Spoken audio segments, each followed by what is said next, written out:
Stephen King, Área 81. 1 Pete Simmons, Jaffe del 2007, tú no puedes venir, le dijo su hermano mayor.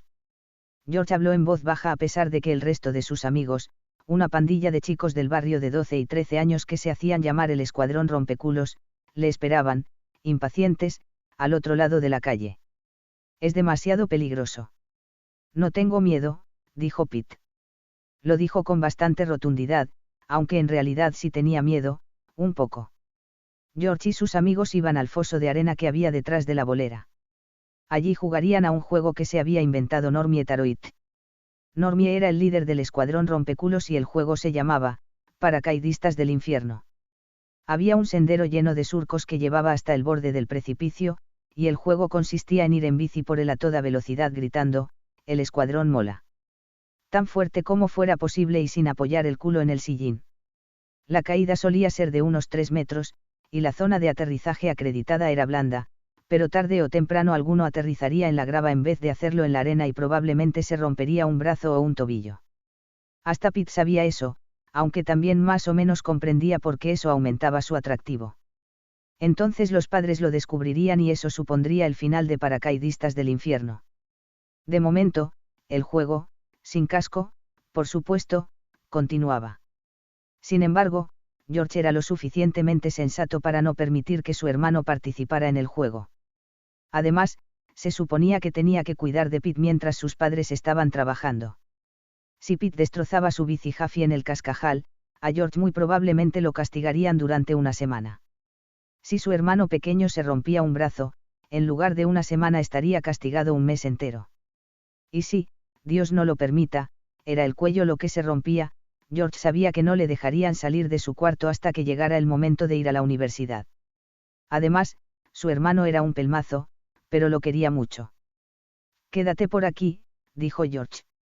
Estaremos de vuelta dentro de un par de horas. Que me quede. ¿Pero con quién? Preguntó Pete con aire triste. Eran las vacaciones de primavera y todos sus amigos, los que su madre habría considerado, apropiados para su edad, al parecer se habían marchado a un lugar u otro. Un par de ellos habían ido a Disney World, en Orlando, y cuando Pete pensaba en ello lo invadían la envidia y los celos, una mezcla terrible, pero curiosamente agradable. Simplemente quédate por aquí, dijo George. Ve a la tienda o algo así. Rebuscó un poco en su bolsillo y sacó un par de billetes arrugados con el rostro de George Washington. Toma, 2 pavos. Caray, voy a comprarme un Corvette. Quizá 2. Simmons, date prisa o nos vamos. Gritó Normie. Voy. Respondió George. Luego, en voz baja, se dirigió de nuevo a Pete. Toma el dinero y no seas plasta. Pete cogió el dinero. Hasta me he traído la lupa. Dijo. Iba a enseñarles. Ya han visto ese truco de mocosos 1000 veces, dijo George, pero al ver que las comisuras de los labios de Pete apuntaban hacia abajo intentó suavizar el golpe. Además, mira el cielo, atontado. No puedes prender fuego con una lupa si está nublado. Quédate por aquí. Cuando vuelva jugaremos a las batallas navales o a lo que quieras en el ordenador. Muy bien, cagón, nos vamos. Gritó Normie. Tengo que irme, dijo George. Hazme un favor, no te metas en líos. Quédate por el barrio. Seguro que te rompes la columna y te quedas en una silla de ruedas para el resto de tu puta vida, dijo Pete, y acto seguido formó unos cuernos con los dedos y escupió en el suelo para ahuyentar el malfario. Buena suerte.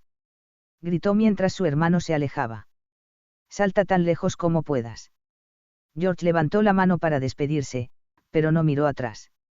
Iba de pie sobre los pedales de su bici, una vieja Win que Pete anhelaba montar pero que aún le quedaba demasiado grande, lo había intentado una vez y se la había pegado nada más salir de casa. Pete contempló cómo su hermano pedaleaba cada vez a más velocidad por aquella calle residencial de Auburn para alcanzar a sus colegas. Pete se quedó solo. Sacó la lupa de las alforjas de su bicicleta y la alzó. La sostuvo por encima del brazo, pero no vio ningún punto de luz ni sintió calor alguno. Desanimado, alzó la mirada hacia las nubes bajas que cubrían el cielo y volvió a guardarse la lupa. Era una lupa buena, una Richford. Se la habían regalado las pasadas Navidades para la granja de hormigas de su proyecto de ciencias. Acabará cogiendo polvo en el garaje, le había dicho su padre. Sin embargo, a pesar de que había terminado el proyecto de ciencias en febrero, Pete y su compañero, Tammy Whitham, habían sacado un sobresaliente. Pete aún no se había cansado de la lupa.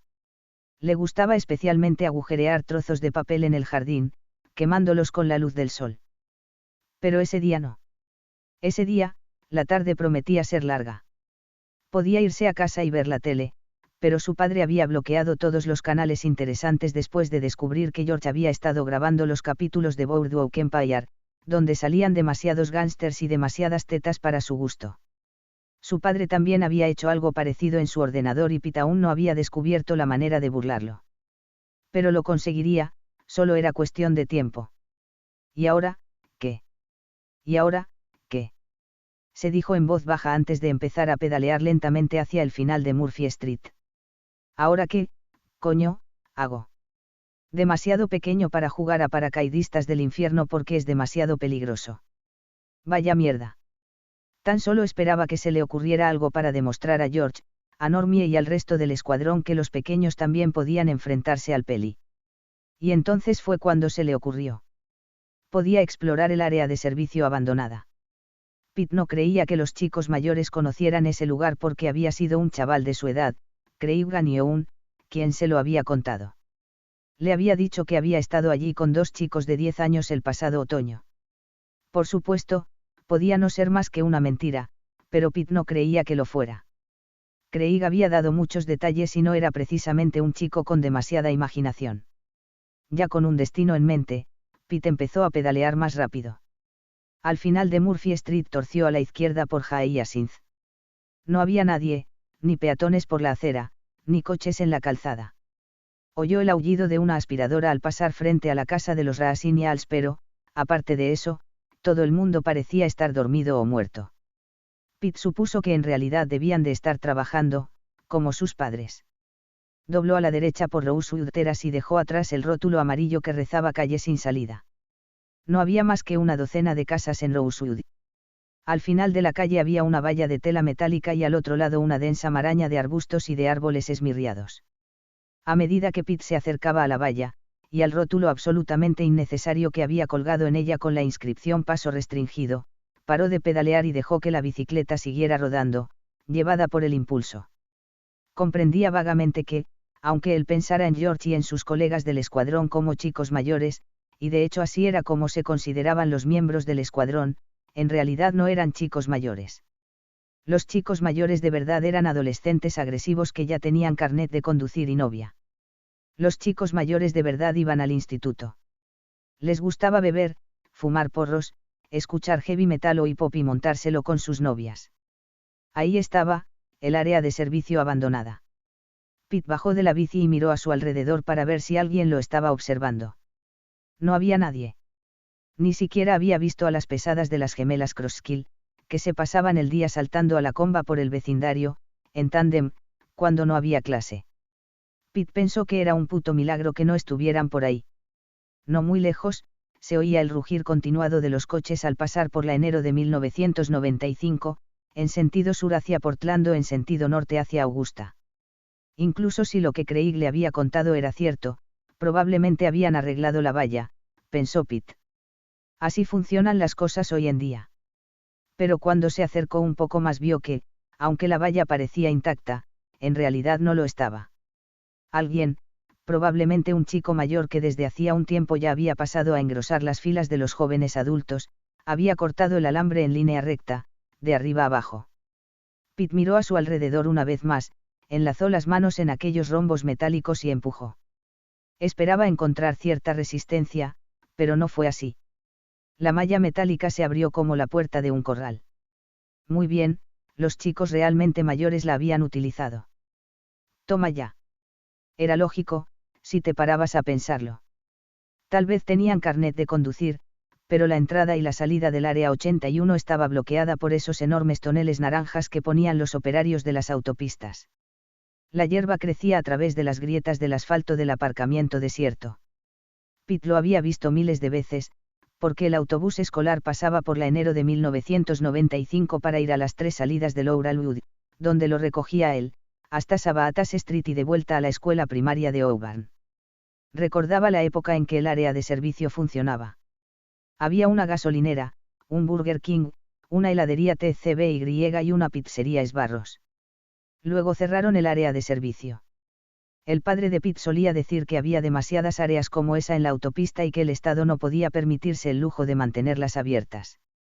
Pete pasó la bicicleta a través del agujero de la valla de alambre y luego volvió a cerrar la improvisada puerta hasta que las formas de diamante coincidieron de nuevo y la valla recuperó su apariencia intacta. Se acercó andando a la barrera de arbustos, intentando que los neumáticos de su bici no pisaran ningún cristal roto, había muchos a ese lado de la valla, y empezó a buscar algo que sabía que encontraría. La valla cortada indicaba claramente que tenía que estar allí. Y ahí estaba. Indicado con unas colillas aplastadas y unas cuantas botellas vacías de cerveza y refrescos, encontró un camino que se adentraba entre la maleza. Todavía empujando la bici, tomó aquel sendero. Pete desapareció entre la alta maleza. Tras él, Rosewood seguía sumida en otro día nublado de primavera. Era como si Pete Simmons nunca hubiera estado allí. Pete calculó que entre el inicio del sendero, en la valla de alambre, y el área 81 no había ni 1 kilómetro de distancia, y encontró varias señales de chicos mayores a lo largo del camino, media docena de botellines marrones, 2 de ellos aún con cucharillas de coca llenas de mocos pegados, bolsas vacías de aperitivos, unas braguitas de encaje colgando de un arbusto de espino. A Pete le pareció que llevaban bastante tiempo allí, unos 50 años, al menos, y el premio gordo, una botella medio llena de vodka Papa aún con el tapón puesto. Tras cierto debate interior, Pete la metió en sus alforjas junto a la lupa, el último número de American Vampire y unas cuantas galletas Oreo con relleno doble que llevaba en una bolsita de plástico. Cruzó un arroyuelo de aguas mansas empujando la bici y, bingo, había llegado a la parte trasera del área de servicio. Había otra valla de alambre, pero también estaba cortada, de modo que Pete pudo entrar sin problemas. El camino continuaba sin más obstáculos a través de la hierba alta hasta el aparcamiento de la parte trasera, donde debían de estacionar los camiones de reparto cuando el área aún funcionaba. Vio que cerca del edificio había unos rectángulos más oscuros en el asfalto, en los lugares en los que solían estar los contenedores. Pete bajó la pata de cabra de su bici y la dejó aparcada en uno de los rectángulos. El corazón le latía con fuerza cuando pensó en lo que le esperaba a continuación. Allanamiento de morada, chaval. Podrían meterte en la cárcel por esto. Pero se consideraría allanamiento de morada si encontraba una puerta abierta o un tablón suelto en una de las ventanas. Supuso que sí, que seguiría siéndolo. Pero el hecho de entrar en un lugar constituía un delito en sí mismo. En el fondo sabía que sí, pero también supuso que si no se forzaba la entrada no implicaba prisión. Además, no había ido hasta allí para arriesgarse. No quería hacer algo sobre lo que luego pudiera fanfarronear ante Normie, George y el resto del escuadrón rompeculos.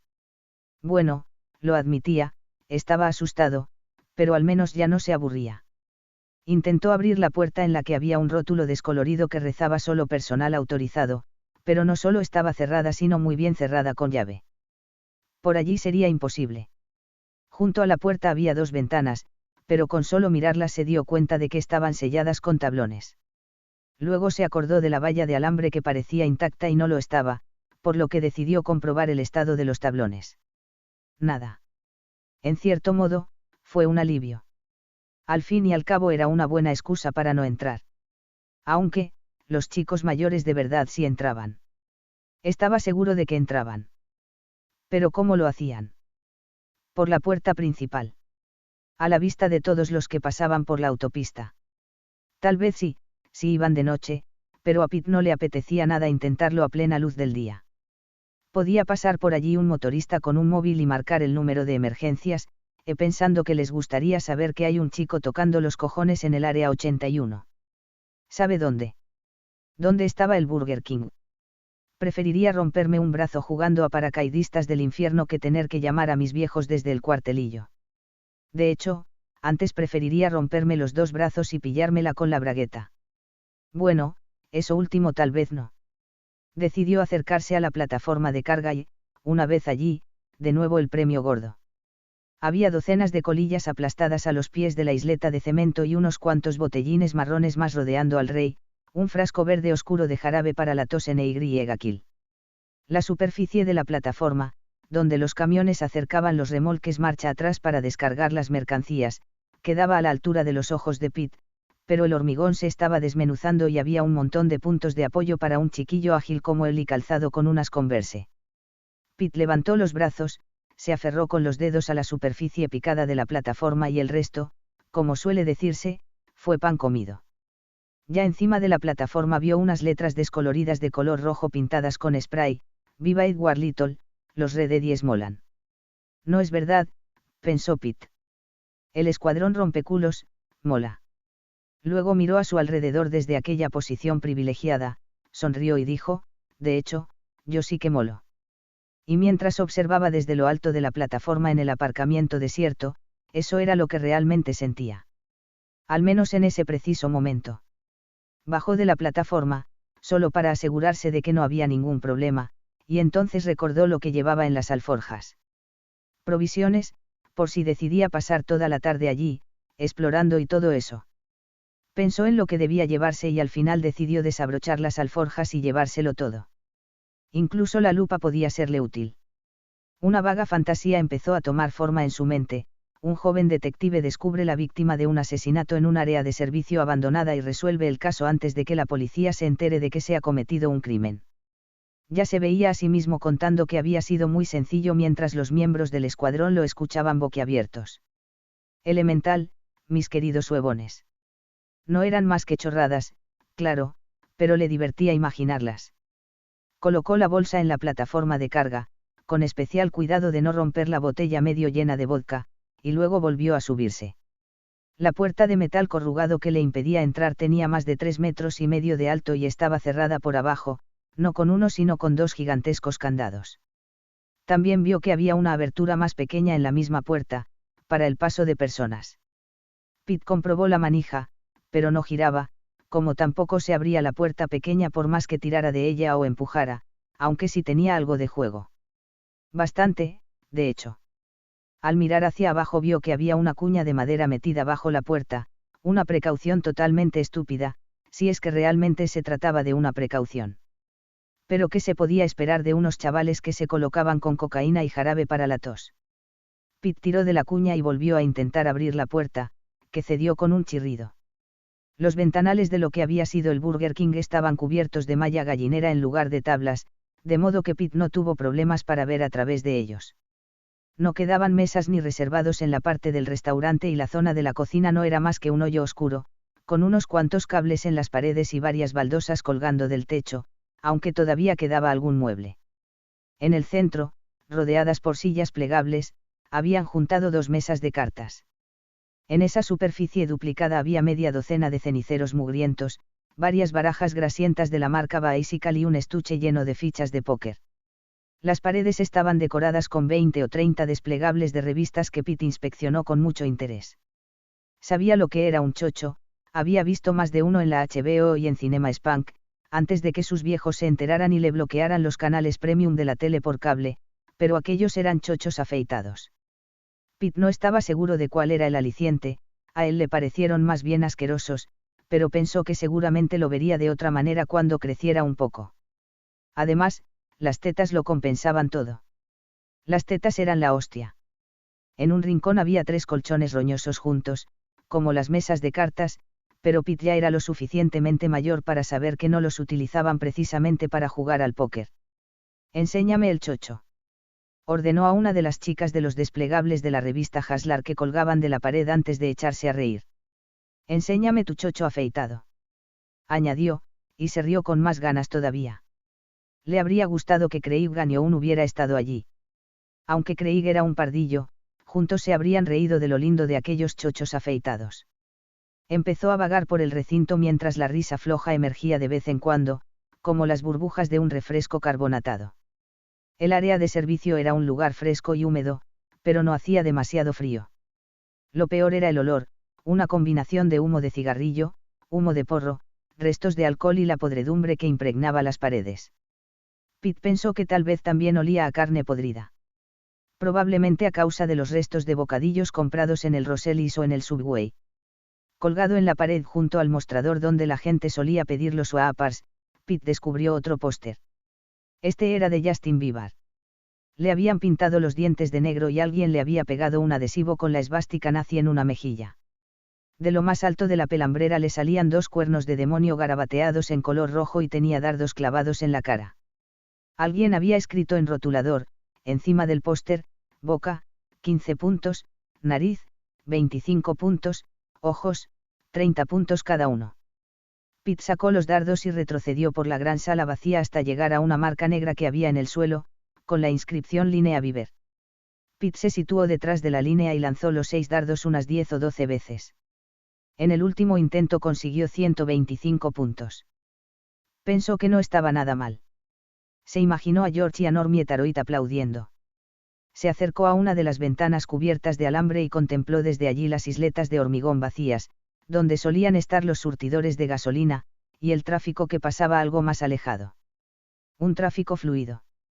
Pensó que con la llegada del verano la autopista volvería a llenarse de coches de turistas y veraneantes, avanzando a paso de tortuga, pegados los unos a los otros, a menos que su padre tuviera razón y el precio de la gasolina alcanzara los 7 pavos por galón y todo el mundo decidiera quedarse en casa. ¿Y ahora qué? Ya había jugado a los dardos, había visto tantos chochos afeitados como bueno, quizá no para toda una vida, pero para unos cuantos meses sí. Y no había asesinatos por resolver, por lo tanto. ¿Ahora qué? Vodka, decidió. Eso sería lo siguiente. Tomaría unos cuantos sorbos simplemente para demostrarse que podía y para que sus fanfarroneadas futuras tuvieran ese halo de veracidad que resultaba vital. Luego, pensó, recogería sus cosas y regresaría a Murphy Street. Haría todo lo posible para que su aventura sonara interesante, incluso emocionante, aunque en realidad no hubiera sido para tanto. Simplemente era un lugar al que los chicos realmente mayores iban a jugar a cartas, a montárselo con chicas y a protegerse cuando llovía. Pero emborracharse, eso ya era algo. Cogió las alforjas, las llevó hasta los colchones y se sentó, intentando evitar las manchas, que no eran pocas. Sacó la botella de vodka y la examinó con absoluta fascinación. Con 10 años camino de 11, no ansiaba con especial interés probar los placeres adultos. El año anterior le había rapiñado un cigarrillo a su abuelo y se lo había fumado detrás del 7-Eleven. En realidad solo se lo fumó hasta la mitad. A continuación se apoyó en la pared y vomitó todo el almuerzo entre sus zapatillas. Ese día había conseguido una información interesante pero no muy valiosa, que las judías y las salchichas tal vez no tengan muy buen aspecto cuando entran en tu boca, pero al menos saben bien, y que cuando vuelven a salir por la boca, tienen un aspecto asqueroso y saben todavía peor. A juzgar por el rechazo instantáneo y enfático que su cuerpo había demostrado por el cigarrillo, pensó que el alcohol no debía de ser mejor. Probablemente incluso era peor. Pero si no lo probaba, aunque fuera solo un poquito, cualquier fanfarronada que pudiera contar sería mentira. Y su hermano George tenía un auténtico radar con las mentiras, sobre todo con las de Pete. Probablemente volveré a vomitar, pensó. Luego dijo, la buena noticia es que no seré el primero en hacerlo en esta pocilga. Eso le hizo reír de nuevo. Seguía sonriendo mientras desenroscaba el tapón y se acercaba la botella a la nariz. Olía, pero no mucho. Tal vez era agua en lugar de vodka y el olor no era más que un vestigio. Se llevó la botella a la boca, en parte con la esperanza de que fuera vodka y en parte con la esperanza de que no lo fuera. No esperaba gran cosa y sin duda lo que no quería era emborracharse y romperse el cuello al intentar bajar de la plataforma, pero sentía cierta curiosidad. A sus padres les encantaba. Los valientes siempre son los primeros, dijo, sin saber muy bien por qué, antes de tomar un pequeño sorbo. No era agua, eso seguro. Sabía a petróleo rebajado y caliente. Se lo tragó casi por sorpresa. El vodka le dejó una oleada de calor en la garganta y acabó explotando en el estómago. Dios. Exclamó Pete. Las lágrimas le nublaron los ojos. Estiró el brazo para mantener alejada la botella, como si lo hubiera mordido. Pero el calor que sentía en el estómago empezaba a remitir y se sentía algo mejor. No estaba borracho, y tampoco tenía ganas de vomitar. Probó otro sorbito más, ahora que sabía que podía esperar de ello. Calor en la boca, calor en la garganta, y luego un estallido en el estómago. En realidad no estaba tan mal. Empezó a sentir un cosquilleo en los brazos y las manos. Tal vez en el cuello, también. No era la sensación de hormigueo que sentías cuando se te dormía un brazo o una pierna, sino más bien como si se despertara algo. Pete se llevó la botella a los labios de nuevo y volvió a bajarla. Había más cosas de las que preocuparse aparte de la posibilidad de caer desde lo alto de la plataforma de carga o de pegársela con la bici en el camino de vuelta a casa. Por un momento se preguntó si podían arrestarte por ir en bici borracho y supuso que sí. Tomar unos tragos de vodka para poder alardear de ello era una cosa, pero si se emborrachaba, su madre y su padre lo sabrían cuando llegaran a casa. Lo sabrían enseguida. Intentar fingir que estaba sobrio no serviría de nada. Ellos bebían, sus amigos bebían, y algunas veces demasiado. Debían de conocer bien los síntomas. Además, debía tener en cuenta la temida resaca. Pete y George habían visto a su padre y a su madre arrastrándose por la casa, pálidos y con los ojos enrojecidos, demasiados sábados y domingos por la mañana. Tomaban pastillas de vitaminas, les mandaban bajar el volumen de la tele y la música quedaba absolutamente farboutan. La resaca parecía lo más opuesto a la diversión. Aún así, seguro que un sorbo más no podía hacerle daño. Pete tomó un trago algo más generoso. ¡Fiu! Gritó, hemos completado el despegue. Eso le hizo reír. Se sentía un poco exaltado, pero era una sensación de lo más agradable. No entendía cómo la gente podía fumar. En cambio, sí le parecía entender que la gente bebiera. Se levantó, se tambaleó ligeramente, recuperó el equilibrio y volvió a reírse. Podéis saltar por ese puto foso de arena tanto como queráis, machotes, dijo dirigiéndose al restaurante desierto. Yo llevo un pedo de puta madre y eso mola mucho más. Eso le hizo mucha gracia, por lo que se rió con ganas. ¿De verdad voy pedo? Con solo un par de sorbitos. Él pensaba que no, pero indudablemente estaba borracho. Basta. Más que suficiente.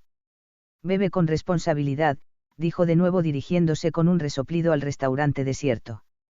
Decidió quedarse por allí y esperar a que se le pasara un poco. 1 hora sería suficiente, tal vez 2. Pongamos que hasta las 3 en punto. No llevaba reloj, pero estaría atento a las campanadas de St. Joseph, a poco más de 1 kilómetro de allí.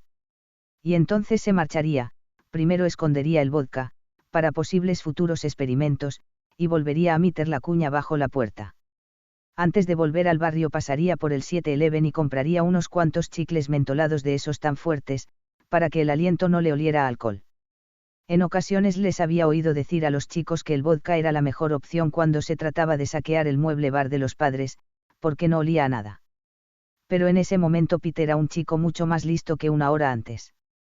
Además, declamó frente al restaurante desahuciado en tono de conferenciante, apuesto a que tengo los ojos rojos, igual que papá cuando se ha tomado Yamutous Martinis. Hizo una pausa. No era del todo cierto, pero qué cojones. Pete recogió los dardos, retrocedió hasta la línea Viver y los lanzó. Solo uno de ellos acertó en Justin y eso lo sorprendió mucho, tanto que se rió más de lo que se había reído hasta entonces. Mientras los recogía de nuevo, iba tarareando el estribillo de Baby, el gran éxito de Justin del año anterior. Se preguntaba si Justin sería capaz de conseguir un éxito como aquel con una canción que se titulara Mi chica se afeita el chocho. La mera idea le hizo tanta gracia que acabó riéndose acuclillado, con las manos sobre las rodillas. Cuando se le hubo pasado la risa, se limpió las 2 candelas de mocos que le colgaban de la nariz, sacudió la mano para que cayeran al suelo. Ahí tenéis mi opinión acerca de vuestro restaurante, pensó, lo siento, Burger King, y volvió a arrastrar los pies hasta la línea Viver. La segunda vez tuvo menos suerte todavía. No veía doble ni nada parecido, pero no consiguió clavarle ni un solo dardo a Justin. En el fondo se sentía un poco mareado. No mucho, pero lo suficiente como para alegrarse de no haber tomado un cuarto trago. Habría echado las papas por culpa del papá, dijo. Se rió una vez más y luego expulsó un sonoro eructo que le dejó la garganta ardiendo. Toma ya. Dejó los dardos donde estaban y volvió a los colchones. Se le ocurrió que podía utilizar la lupa para ver si había algo realmente pequeño andando por allí, pero llegó a la conclusión de que era mejor no saberlo. Pensó en comerse alguna Oreo, pero temía el efecto que pudieran causar en su estómago. Se sentía, por qué negarlo, un poco tocado. Se recostó con las manos enlazadas detrás de la cabeza. Había oído que cuando estabas muy borracho todo empezaba a darte vueltas. Eso no le estaba pasando, pero en cambio le apetecía muchísimo echarse una siestecita. Como para dormir la mona y eso. Pero no mucho rato. No, mucho rato no. Eso estaría muy mal. Si sus viejos volvían a casa y no lo encontraban allí, tendría problemas. Y probablemente George también, por haber salido sin él. La cuestión era si conseguiría despertarse cuando sonaran las campanadas de las 3 del St. Joseph. Durante esos últimos segundos de vigilia, Pete se dio cuenta de que era su única esperanza. Porque ya se estaba quedando frito. Cerró los ojos. Y se quedó dormido en el restaurante abandonado. Fuera, circulando en sentido sur por la enero de 1995, apareció un coche familiar de marca y año indeterminados. Iba muy por debajo del límite mínimo de velocidad establecido. Un camión que viajaba bastante rápido llegó por detrás y de un volantazo se metió en el carril de adelantamiento mientras hacía sonar el claxon. El coche familiar, que apenas iba al ralentí, tomó la salida que conducía al área de servicio ignorando el rótulo enorme que rezaba cerrado. Fuera de servicio. Próxima gasolinera y restaurante a 43 km. Golpeó 4 de los toneles naranjas que cortaban el paso, que se dispersaron rodando, y el coche finalmente se detuvo a unos 60 metros del edificio donde se encontraba el restaurante abandonado. La puerta del copiloto se abrió, pero no salió nadie. No sonó ninguna de esas alarmas que te indican que hay una puerta abierta. Simplemente se quedó entreabierta. Si Pete Simmons hubiera estado mirando en lugar de roncando, no habría podido ver al conductor. El familiar estaba salpicado de barro, igual que el parabrisas, lo que no dejaba de ser extraño, pues en el norte de Nueva Inglaterra no había caído ni una gota desde hacía más de una semana y la autopista estaba completamente seca. El coche se quedó a cierta distancia de la rampa de entrada, bajo el cielo nuboso de abril. Los toneles con los que había chocado se detuvieron finalmente y la puerta del conductor quedó abierta a modo de invitación.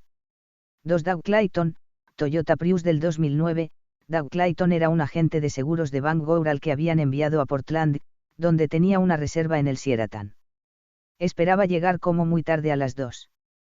Eso le daría tiempo de sobra para echarse una siesta, un lujo que raramente podía permitirse, antes de salir a cenar por Cangrass Street. Al día siguiente se presentaría muy temprano en el centro de conferencias de Portland, se pondría una tarjeta identificativa en la solapa y se uniría al resto de agentes, unos 400, para asistir a una conferencia titulada, Incendios, tormentas e inundaciones, los seguros contra las catástrofes en el siglo XXI. Al pasar por el rótulo que indicaba el kilómetro 82, Doug se acercaba a su propia catástrofe personal, pero era una clase de catástrofe que la conferencia de Portland ni siquiera cubriría. Llevaba el maletín y la maleta en el asiento de atrás.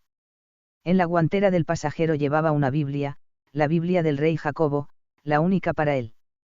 Doug era uno de los 4 predicadores laicos de la Iglesia del Santo Redentor, y cuando le tocaba predicar, le gustaba hablar de su Biblia como, el manual de seguros definitivo.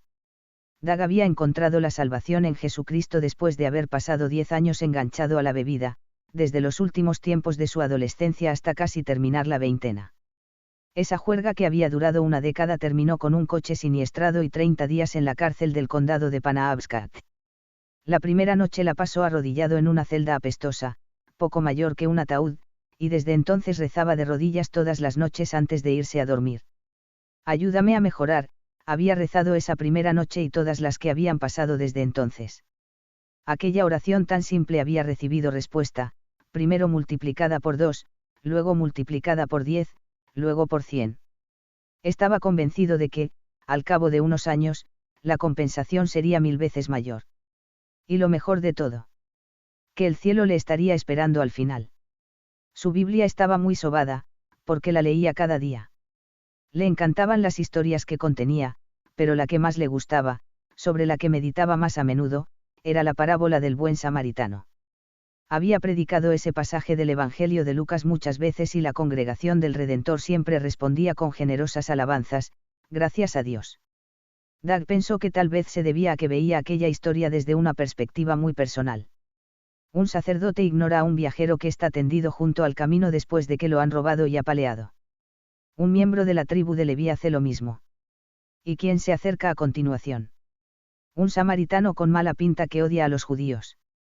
Y resulta que es el samaritano quien acaba ayudando al viajero, a pesar de su mala pinta y de su odio antisemita. Le limpia las heridas y los cortes y luego se los venda. Carga al viajero sobre su asno y le consigue alojamiento en la primera posada que encuentra. Entonces, ¿cuál de los tres te parece que fue prójimo del que cayó en manos de los ladrones? Le preguntó Jesús al joven intérprete de leyes que le había consultado acerca de los requisitos para vivir eternamente. Qué tonto no era, respondió, el que fue misericordioso con él.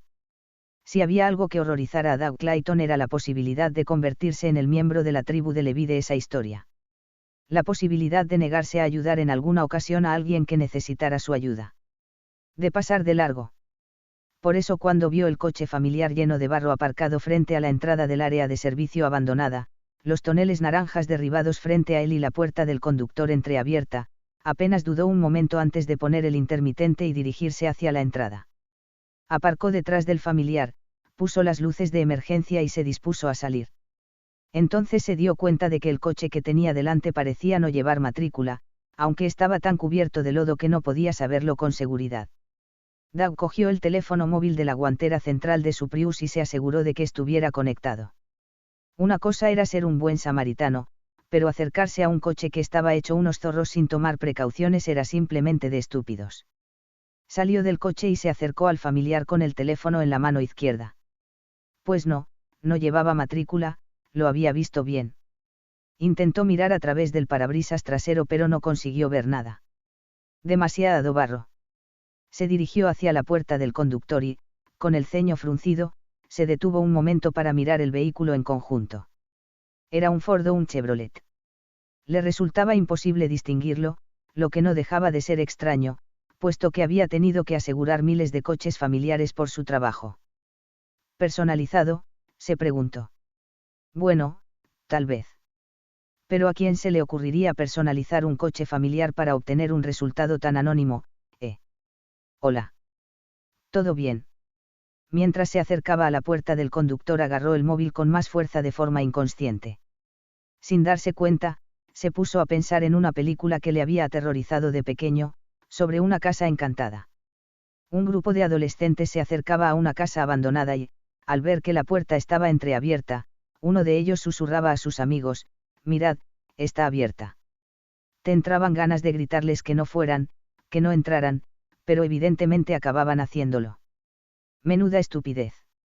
Si hay a alguien en ese coche, podría estar herido. Por supuesto, el tipo podría haber ido hasta el restaurante, tal vez buscando una cabina de teléfonos, pero si realmente estaba herido. Hola. Doug agarró la manecilla de la puerta, pero lo pensó mejor y decidió encorvarse para mirar por la abertura. Lo que vio lo dejó absolutamente consternado.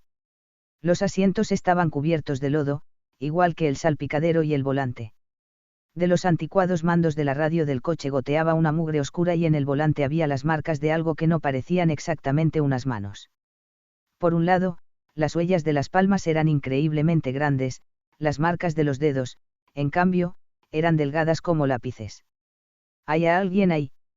Se cambió el móvil de mano para intentar abrir la puerta del conductor con la izquierda. Quería abrirla por completo para poder mirar en el asiento de atrás. ¿Hay alguien, Eri? Tardó un momento en captar el olor nauseabundo e inmediatamente en su mano izquierda estalló un dolor penetrante que pareció extenderse por todo su cuerpo a la vez que dejaba un rastro de fuego y llenaba todos los espacios vacíos con ese tormento. Doug no gritó, no pudo gritar. Ese impacto súbito le obstruyó la garganta. Bajó la mirada y vio que la manecilla de la puerta le había atravesado la palma de la mano. Se había quedado sin dedos. Solo veía los muñones, justo por debajo de los últimos nudillos. El resto, de algún modo, se lo había tragado la puerta. Mientras Doug observaba, algo le despedazó el dedo anular, vio cómo se le rompía un tercer dedo. Su alianza cayó al suelo y se produjo un fuerte sonido metálico. Notaba algo, Dios mío de mi alma, algo parecido a unos dientes. Masticaban. El coche se le estaba comiendo la mano. Doug intentó retirar el brazo. La sangre que brotó de la mano fue a parar sobre la puerta llena de lodo y le salpicó los pantalones. Las gotas que manchaban la puerta desaparecieron inmediatamente con un débil sonido de succión, slurp. Le faltaba poco para soltarse del todo. Veía el brillo de los huesos de los dedos en las partes en las que le faltaba la carne y por un momento lo asaltó una imagen de pesadilla, la de masticar una alita de pollo del Kentucky Fried Chicken. Apúrala bien, solía decirle su madre, la carne más sabrosa es la que está más cerca del hueso. Luego sintió que el coche tiraba de él una vez más. La puerta del conductor se abrió para darle la bienvenida. Hola, Doug, entra. Su cabeza chocó con la parte superior de la puerta y notó un frío en la frente que enseguida se convirtió en calor cuando el ribete del techo del coche le rebanó la piel. Hizo otro intento de soltarse y alejarse, dejó caer el móvil y empezó a empujar la ventana trasera. La ventana no opuso resistencia, sino que más bien cedió para luego envolverle la mano.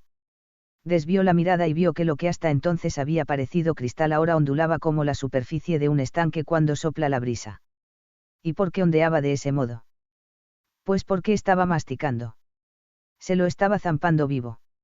Esto me pasa por ser un buen Samarí. Entonces fue cuando la parte superior de la puerta del conductor le cortó el cráneo y se introdujo suavemente en el cerebro que éste contenía. Doug Clayton oyó un chasquido, muy claro, como cuando un nudo de madera de pino arde en la chimenea. Y luego la oscuridad se cernió sobre él. Un transportista que conducía en sentido sur echó un vistazo y vio un pequeño coche de color verde aparcado con las luces de emergencia encendidas tras un coche familiar cubierto de barro. Un tipo, es de suponer que el del coche verde, parecía inclinado frente a la puerta, como si hablara con el conductor. Una avería, pensó el transportista antes de volver a centrar su atención en la carretera. Él no era un buen samaritano.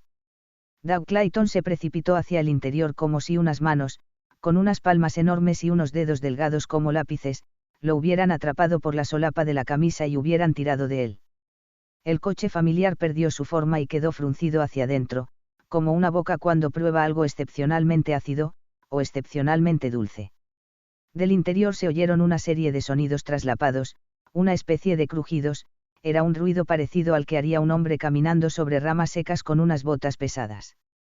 El coche permaneció arrugado unos 10 segundos aproximadamente, parecía más bien un puño cerrado deforme que un coche. Y luego, piousi.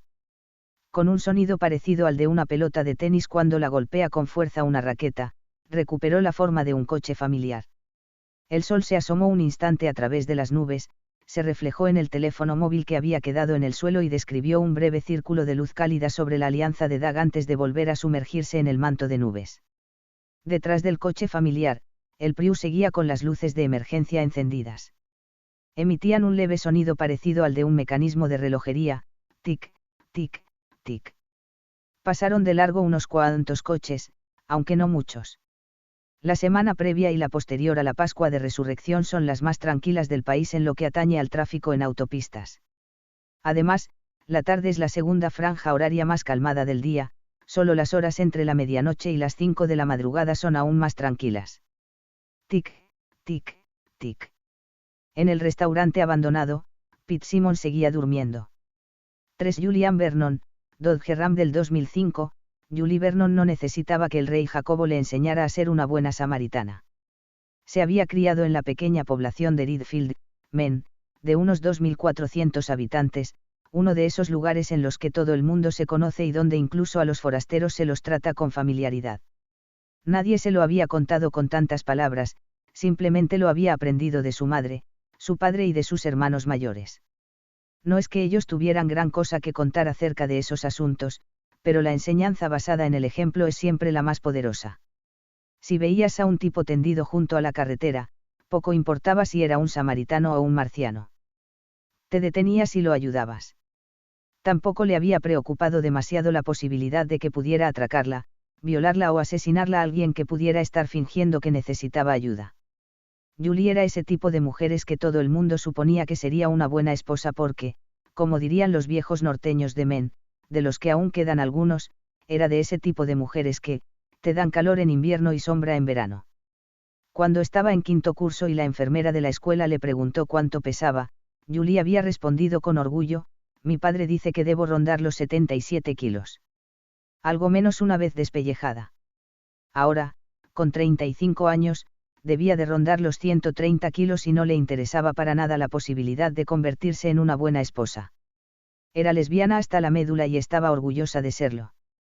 Llevaba 2 adhesivos en la parte trasera de su ranchera Dodge Ram. En uno ponía por la igualdad de género. En el otro, grande y rosa, se podía leer que gay es una palabra feliz. Los adhesivos no se veían porque transportaba lo que ella solía llamar, el remolque de la jaca. Se había comprado una yegua española de 2 años en la población de Clinton y en ese momento volvía a Reedfield, donde vivía en una granja con su compañera, a solo 3 kilómetros de la casa donde se había criado. Pensaba, como solía hacer a menudo, en los 5 años que había estado de gira con las Centellas, un equipo femenino de lucha libre sobre barro. Esos años habían sido malos y buenos por igual. Habían sido malos porque el espectáculo de las Centellas generalmente se consideraba un entretenimiento estrambótico, lo que no dejaba de ser cierto. Y buenos, porque le habían permitido ver mucho mundo. Si bien era cierto que habían viajado principalmente por América, las Centellas se fueron una vez de gira durante 3 meses por Inglaterra, Francia y Alemania, donde las habían tratado con una amabilidad y un respeto que habían rozado lo insólito. En otras palabras, como a señoritas. Todavía tenía el pasaporte, lo había renovado el año anterior, aunque había asumido que no tendría la ocasión de volver a viajar al extranjero. En general, se conformaba con esa situación. En general, era feliz en la granja, con Amelia y el ganado variopinto que tenían, pero a veces echaba de menos los tiempos en que se marchaba de gira, los ligues de una noche, los combates bajo los focos, la ruda camaradería de las otras chicas. A veces incluso echaba de menos los enfrentamientos con el público. Agárrala por el coño, que es boyera y le gusta. Le había gritado una noche un palurdo, borracho como una cuba. Había sido en Tulsa, si no recordaba mal. Tanto ella como Melissa, la chica con la que había estado forcejeando hasta aquel momento en el cuadrilátero lleno de barro, se habían mirado, habían asentido con la cabeza y se habían quedado de pie mirando al sector de público de donde había salido el grito. Estaban allí plantadas, con sus bikinis minúsculos, mientras del pelo y de los pechos les caían gotas de barro líquido. Las dos habían acabado dedicándole al follonero en cuestión sendos cortes de mangas al unísono. El público estalló en un aplauso espontáneo que acabaría en ovación después de que, primero Julian y luego Melissa, se volvieran de espaldas y le dedicaran un calvo a ese gilipollas. Desde pequeña había aprendido que debías preocuparte por el que se caía y no podía levantarse. También había aprendido que no hay que tragar mierda por nada, ni por los amigos que tengas, la talla que gastes, el curro al que te dediques o tus preferencias sexuales. Si empezabas a comer mierda, acababa convirtiéndose en tu dieta habitual. El CD que estaba escuchando llegó al final y ya estaba a punto de pulsar el botón eject cuando vio un coche más adelante, aparcado en la rampa que llevaba al área 81 abandonada. Tenía las luces de emergencia encendidas. Había otro coche delante, un familiar hecho una mierda y lleno de barro. Probablemente un Ford o un Chevrolet, aunque resultaba difícil distinguirlo. Julie no tomó ninguna decisión, básicamente porque no se planteó otras opciones. Puso el intermitente, vio que no había sitio para ella en la rampa de acceso, no con el remolque, y se detuvo en el arcén justo después de la salida, con cuidado para que las ruedas no quedaran atascadas en el suelo de tierra. No quería volcar el remolque en el que llevaba un caballo que acababa de costarle $1.800. Seguramente no sería grave, pero no costaba nada echar un vistazo. Nunca se sabe si a una embarazada le dará por parir de repente en medio de la autopista interestatal, o si un tipo que se haya parado a ayudar se habrá desmayado al verla. Julie puso las luces de emergencia, aunque sabía que tampoco se verían mucho por culpa del remolque. Salió de la ranchera, miró en dirección a los 2 coches pero no divisó ni un alma. Tal vez alguien ya había recogido a los conductores, pero le pareció más probable que hubieran subido al restaurante. De todos modos, Julie dudó que hubieran encontrado gran cosa. Lo habían clausurado el mes de septiembre anterior. Ella misma solía parar en el área 81 para comprarse un helado, aunque ahora tenía que hacerlo casi 30 kilómetros más al norte, en el restaurante Damons de Augusta. Pasó por detrás del remolque y su nueva yegua, Didi, sacó el hocico por la ventanilla. Julie se lo acarició. Chica, Solo será un minuto. Abrió las puertas para poder acceder a un compartimento que había en el lateral del remolque. Didi decidió que era un buen momento para salir del vehículo, pero Julie la detuvo con uno de sus fornidos hombros e intentó tranquilizarla una vez más. Chica, Descorrió el pestillo del compartimento. Dentro, encima de todas las herramientas, llevaba unas cuantas balizas de señalización y dos pequeños conos de tráfico de color rosa fluorescente. Julie agarró los conos por la abertura superior, las balizas no eran necesarias porque la tarde empezaba a despejarse. Cerró el compartimento y lo bloqueó de nuevo con el pestillo, no quería que Didi pudiera meter uno de los cascos dentro y se hiciera daño. Luego cerró los portones traseros. Didi volvió a sacar el hocico. Julie no acababa de creer que un caballo pudiera mostrarse preocupado por algo, pero sin duda Didi estaba expresando algo parecido. No tardaré mucho, dijo. A continuación colocó los conos detrás del remolque y se acercó a los dos coches. El Prius estaba vacío, pero las puertas no estaban cerradas con llave. Julie no le dio mucha importancia, puesto que había una maleta y un maletín que parecía bastante caro en el asiento de atrás. La puerta del conductor del viejo coche familiar estaba abierta. Julie se dirigió hacia ella, pero se detuvo de repente con el ceño fruncido. Sobre el asfalto, junto a la puerta entreabierta, había un teléfono móvil y algo que, si no era una alianza, se le parecía mucho. El móvil tenía la carcasa agrietada, como si se hubiera caído y se hubiera roto a causa del impacto. Y en la pantalla en la que aparecían los números había una gota de sangre. Probablemente no era más que barro. Al fin y al cabo, el coche familiar estaba absolutamente cubierto de lodo, pero a Julie aquello cada vez le daba más mala espina. Había estado galopando con Didi antes de cargarla en el remolque, y no se había cambiado de ropa, por lo que aún llevaba puesta la falda de montar. Sacó su teléfono móvil del bolsillo derecho y se planteó marcar el número de emergencias. No, decidió que aún no era necesario. Pero si el coche familiar lleno de barro estaba igual de vacío que el pequeño coche verde que tenía detrás, o si la gota que manchaba el teléfono era realmente de sangre, llamaría. Y se quedaría a esperar a que llegara el coche patrulla de la policía estatal en lugar de acercarse a ese edificio abandonado. Era valiente y tenía buen corazón, pero no era imbécil. Se agachó para examinar el anillo y el teléfono del suelo. El leve vuelo de su falda de montar rozó el flanco embarrado del coche familiar y pareció fundirse en él. Julie sintió un fuerte tirón hacia la derecha. Una de sus robustas nalgas golpeó el lateral del familiar. La superficie cedió en contacto con ella y luego envolvió dos capas de ropa y la carne que éstas cubrían. El dolor fue inmediato y sobrecogedor. Julie gritó, dejó caer el teléfono e intentó zafarse a empujones, pero el coche la tenía agarrada casi como si se tratara de una de sus antiguas contrincantes de lucha libre sobre barro. La mano y el antebrazo derechos desaparecieron bajo esa membrana dúctil con aspecto de ventana. Lo que apenas consiguió vislumbrar al otro lado, a través de la película de lodo, no era el fornido brazo de una robusta amazona, sino simplemente los huesos pelados con jirones de carne colgando alrededor. El coche familiar empezó a arrugarse. Pasó un coche en sentido sur. Luego otro. Por culpa del remolque, no pudieron ver a la mujer que ya tenía medio cuerpo dentro del coche familiar deformado. Tampoco oyeron sus gritos. Uno de los conductores estaba escuchando a Toby Keith y el otro, a Led Zeppelin. Cada cual con su música, a todo volumen. Desde el restaurante, Pete Simmons la oyó, pero solo a lo lejos, como un eco apagado. Parpadeó y los gritos cesaron. Pete se dio la vuelta sobre el colchón roñoso y volvió a dormirse.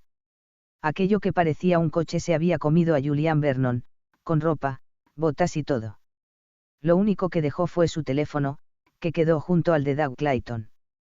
Luego el coche familiar recuperó su forma con ese mismo sonido de pelota de tenis golpeada por una raqueta. Desde el remolque, Didi mostraba su impaciencia y soltaba alguna que otra coz. Tenía hambre. 4. La familia Lucy, Ford Expedition del 2011, mira, mamá. Mira, papá. Gritó Rachel Lucy, de 6 años. Es la señora del caballo. ¿Veis el remolque? ¿Lo veis? A Carla no le sorprendió que Rachel fuera la primera en ver el remolque, a pesar de que iba sentada en el asiento de atrás. Rachel era, de lejos, la que tenía mejor vista de la familia. Su padre solía decir que tenía visión de rayos X. Era una de esas bromas que no acababa de ser una broma del todo. Tanto Johnny como Carla y Blake, este último de solo 4 años, llevaban gafas. Todos sus familiares, por ambos lados del árbol genealógico, llevaban gafas. Incluso Bingo, el perro, probablemente las necesitaba. Bingo era capaz de estamparse contra la mosquitera cuando quería salir al jardín. Solo Rachel había escapado a la maldición de la miopía.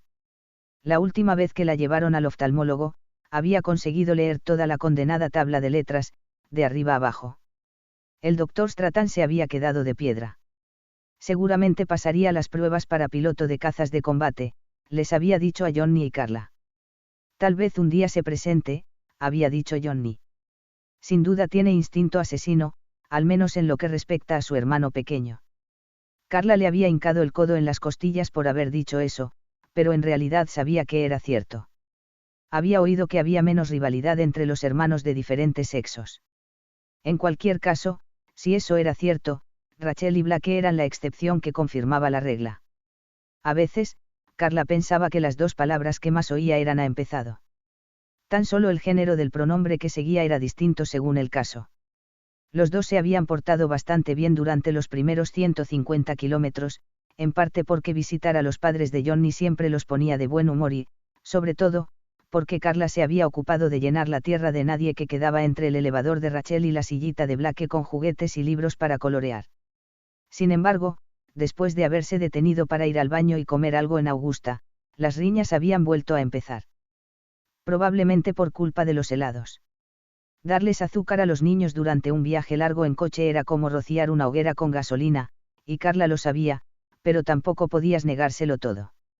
Llevada por la desesperación, Carla había empezado un juego de Plastic Fantastic en el que ella hacía de jueza y concedía los puntos por los gnomos de jardín, los pozos de los deseos, las estatuas de la Virgen María, etc. El problema era la autopista, donde había muchos árboles, pero pocos rótulos y muy rutinarios. Su hija de 6 años, con vista de lince, y su hijo de 4, de lengua viperina, estaban empezando a reiniciar viejas rencillas cuando Rachel vio el remolque para caballos aparcado junto al acceso a la antigua zona de servicios del Área 81. «Quiero acariciar al caballito otra vez», exclamó Blake, y empezó a revolverse sobre su asiento como el bailarín de breakdance más pequeño del mundo. Ya tenía las piernas lo suficientemente largas como para golpear desde atrás el asiento del conductor, algo que Johnny consideraba molesto. Que alguien vuelva a preguntarme por qué quise tener niños, pensó. Que alguien me recuerde en qué demonios estaba pensando cuando lo decidí. Sé que en aquel momento tenía sentido. Blake, no le pegues patadas al asiento de papá, dijo Johnny. Quiero acariciar el cabaa, yo. Chilló Blake, y le propinó otra patada a la parte posterior del asiento del conductor, una especialmente fuerte. Eres un encanto, le dijo Rachel, a salvo de las patadas de su hermano al otro lado de la zona desmilitarizada del asiento trasero. Le habló con el tono de hermana mayor más indulgente del que fue capaz, aquel que invariablemente conseguía enfurecer a Blake. No me llames encanto. Blake, empezó a decir Johnny, si no paras de golpear el asiento de papá, papá tendrá que sacar su cuchillo de carnicero y amputarle los piececitos a Blake a la altura de los toubí. Ha sufrido una avería, dijo Carla. ¿Ves los conos de señalización? Para y vamos a ver. Cariño, tendría que parar en el arcén. No es que sea muy buena idea. No, pero puedes volver atrás y aparcar junto a esos 2 coches. En la rampa de acceso. Hay espacio para el coche y no pasa nada si bloqueas el paso, porque el área está cerrada. Pero me gustaría llegar a Falmouth antes de.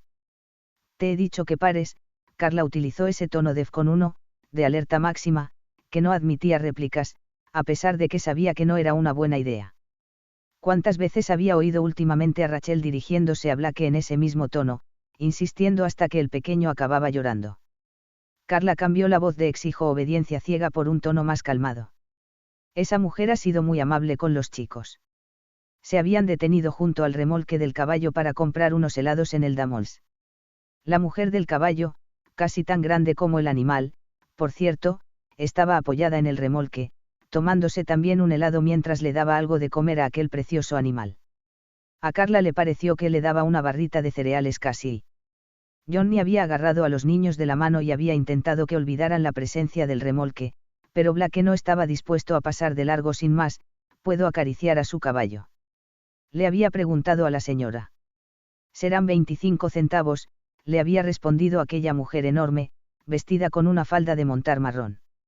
La mujer había sonreído enseguida al ver la expresión alicaída del chiquillo. No, hombre, no. Es broma. Toma, sujétame esto, le había dicho mientras le pasaba el helado medio derretido a Blake, que se quedó tan sorprendido que no pudo negarse. Luego lo había levantado del suelo para que pudiera acariciarle el hocico a la yegua. Didi miró con parsimonia a aquel chaval de ojos grandes, olisqueó el helado de la mujer, decidió que no era lo que quería y se dejó acariciar el hocico. ¡Uau! ¡Qué suave!, había dicho Blake. Carla nunca había oído un entusiasmo tan genuino en la voz de su hijo. ¿Por qué aún no hemos llevado a los niños a un zoo infantil?, se había preguntado, e inmediatamente lo había apuntado en su lista mental de cosas pendientes. Yo, reclamó Rachel mientras danzaba con impaciencia alrededor de la mujer. La señora dejó a Blake otra vez en el suelo. Puedes lamer el helado mientras levanto a tu hermana, le había dicho, pero no me dejes microbios pegados, ¿de acuerdo? A Carla le había pasado por la cabeza decirle a Blake que no estaba bien comer algo que ya hubiera probado otra persona, especialmente si se trataba de un desconocido. Pero entonces vio la sonrisa desconcertada de Johnny y pensó: ¿qué demonios?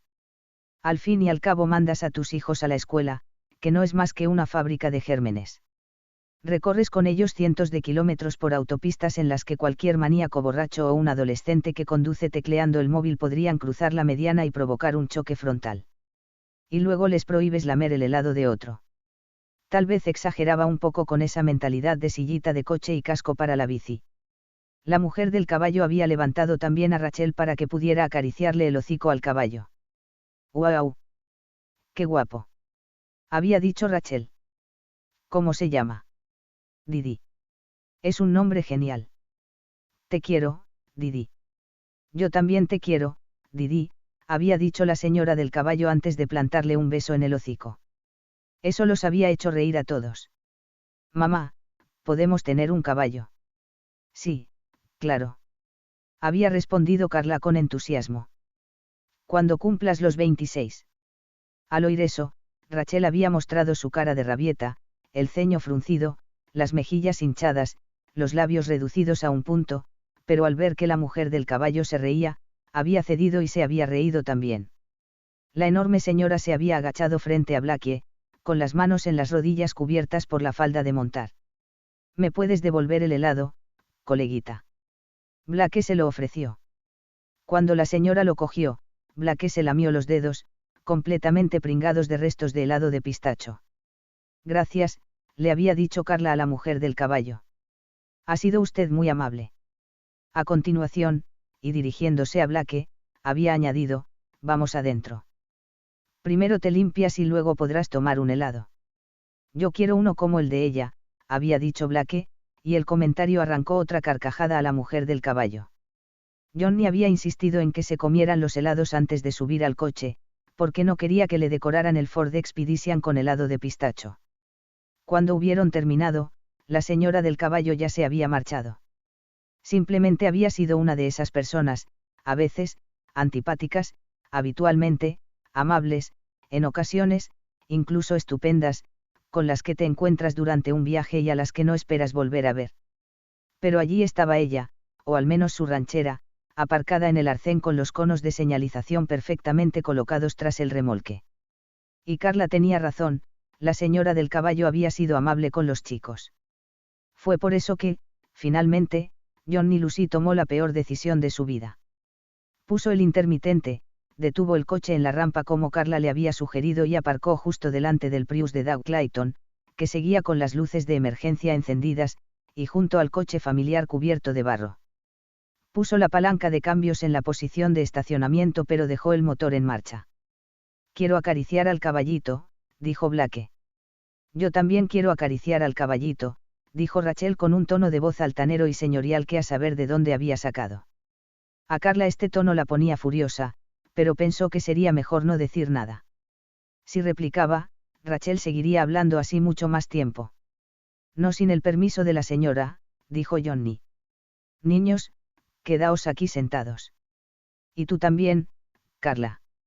Sí, mi señor, respondió Carla con esa voz de zombi que siempre hacía reír a los chicos. ¡Qué risa, tía Felisa! La cabina de su ranchera está vacía, dijo Carla. De hecho, todos los coches parecen vacíos. ¿Crees que habrá habido un accidente? No lo sé, pero no parece que haya desperfectos. Espera un minuto. Johnny Lucy salió del coche, rodeó el Expedition que jamás terminaría de pagar y se acercó a la cabina de la ranchera. Carla no había visto a la mujer del caballo, pero quería asegurarse de que no estaba tendida en el asiento, tal vez luchando por sobrevivir a un ataque al corazón. Johnny había sido corredor toda su vida y estaba secretamente convencido de que un ataque al corazón aguardaba a todo aquel que superara los 45 años y pesara 3 kilos más de lo que se recomendaba en medicine.net.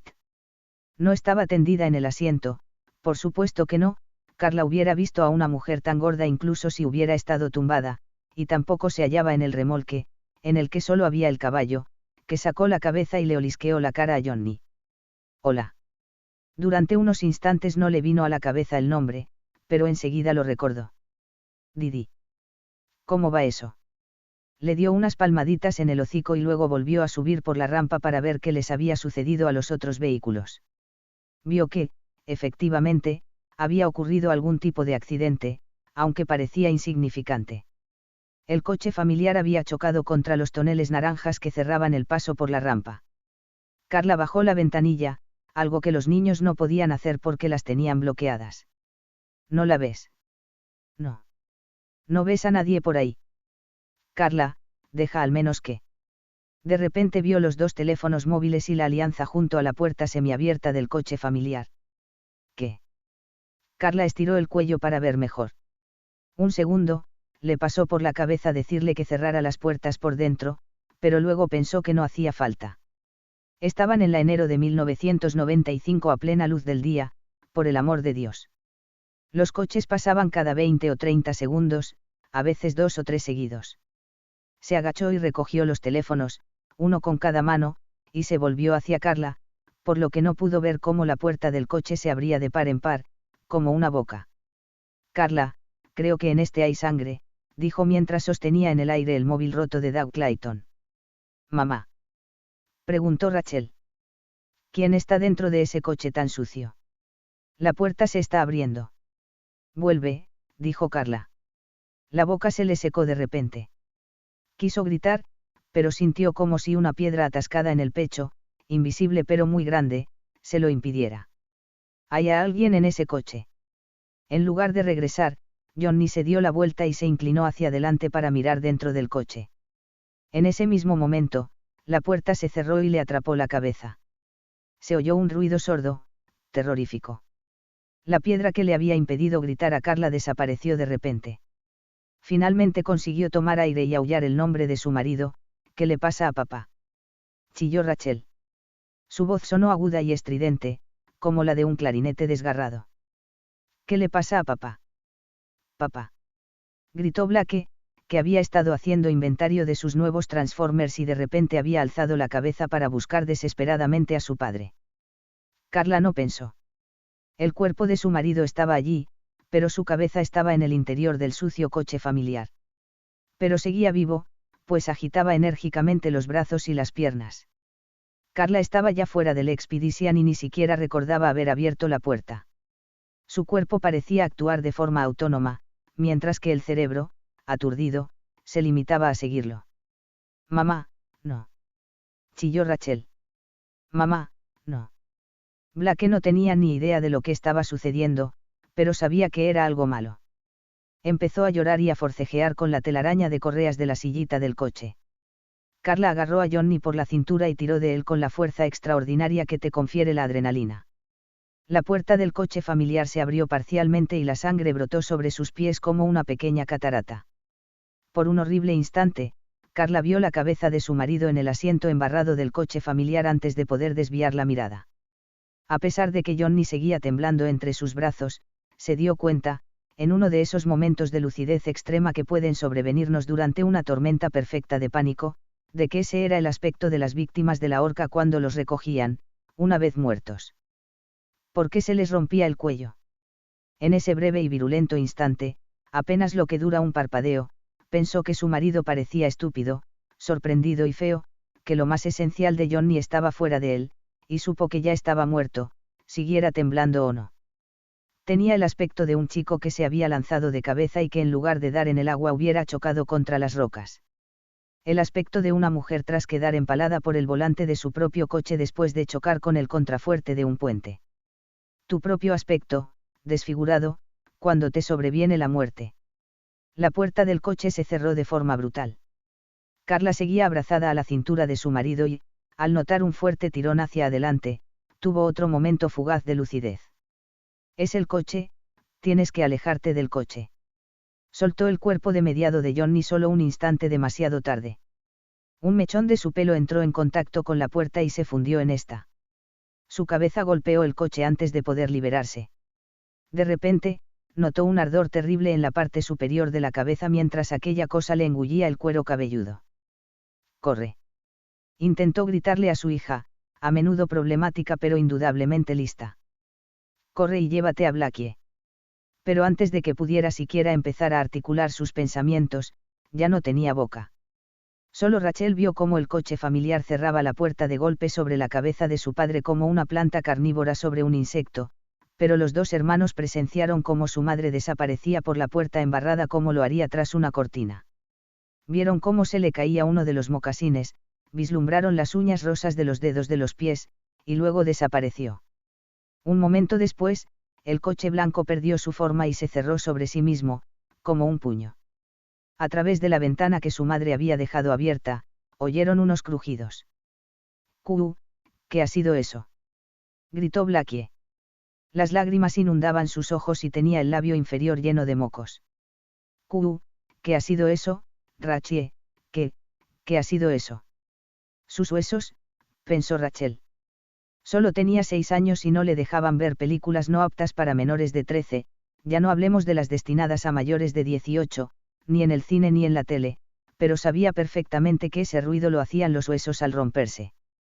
El coche ya no era un coche. Era una especie de monstruo. ¿Dónde están mami y papi?, preguntó Blackie mientras buscaba a su hermana con sus grandes ojos, ahora aún más grandes a causa de las lágrimas. ¿Dónde están mamá y papá, Rachel? Suena como si tuviera 2 años de nuevo, pensó Rachel, y tal vez por primera vez en su vida sintió algo por su hermano menor que no era irritación, o como cuando le hacía perder los nervios, odio absoluto. No creyó que ese nuevo sentimiento fuera amor. Pensó que se trataba de algo incluso más profundo. Finalmente su madre no había podido decir nada, de haber tenido tiempo de hacerlo, Rachel sabía lo que habría dicho: cuida de Blackie. El niño se revolvía en su sillita. Sabía desatarse, pero el pánico había hecho que lo olvidara. Rachel se desabrochó su cinturón, se deslizó del alzador e intentó ayudar a su hermano. Blackie agitaba las manos frenéticamente y, sin querer, acabó propinándole un sonoro bofetón a su hermana. En circunstancias normales, eso le habría costado a Blackie, por lo menos, un buen golpe en el hombro, y Rachel habría acabado encerrada un buen rato en su habitación, mirando fijamente la pared, hecha una verdadera furia, pero en ese momento se limitó a agarrarle la mano para intentar contenerlo. Basta. Deja que te ayude. No podré soltarte si no dejas de hacer eso. Blackie dejó de revolverse, pero no de llorar. ¿Dónde está papá? ¿Y mamá? Quiero a mi mami. Y yo también, imbécil, pensó Rachel mientras desabrochaba a su hermano. Ahora vamos a salir y vamos a... ¿Qué? ¿Qué iban a hacer? Ir al restaurante. Estaba cerrado, por eso habían puesto allí esos toneles de color naranja. Por eso habían quitado los surtidores de gasolina y la hierba había crecido en el aparcamiento vacío. Nos vamos de aquí, concluyó ella. Salió del coche y fue corriendo hasta el lado de Blackie. Abrió la puerta, pero su hermano no hizo más que mirarla con los ojos llenos de lágrimas. No puedo salir, Rachel, me caeré. No seas tan miedica, estuvo a punto de decirle ella, aunque al final se contuvo. No era el momento adecuado, ya estaba lo suficientemente disgustado. Rachel le tendió los brazos. Déjate caer. Yo te agarraré. Él la miró sin mucha convicción y acabó por hacerle caso. Rachel lo agarró, pero su hermano pesaba más de lo que parecía y los dos cayeron despatarrados al suelo. Ella se llevó la peor parte, puesto que quedó debajo. Blackie se dio un golpe en la cabeza y se arañó una mano, y empezó a berrear muy fuerte, esta vez a causa del dolor y no del miedo. Basta ya, dijo ella mientras se escabullía de debajo de su hermano. Haz el favor de comportarte como un hombre, Blackie. Ella no respondió.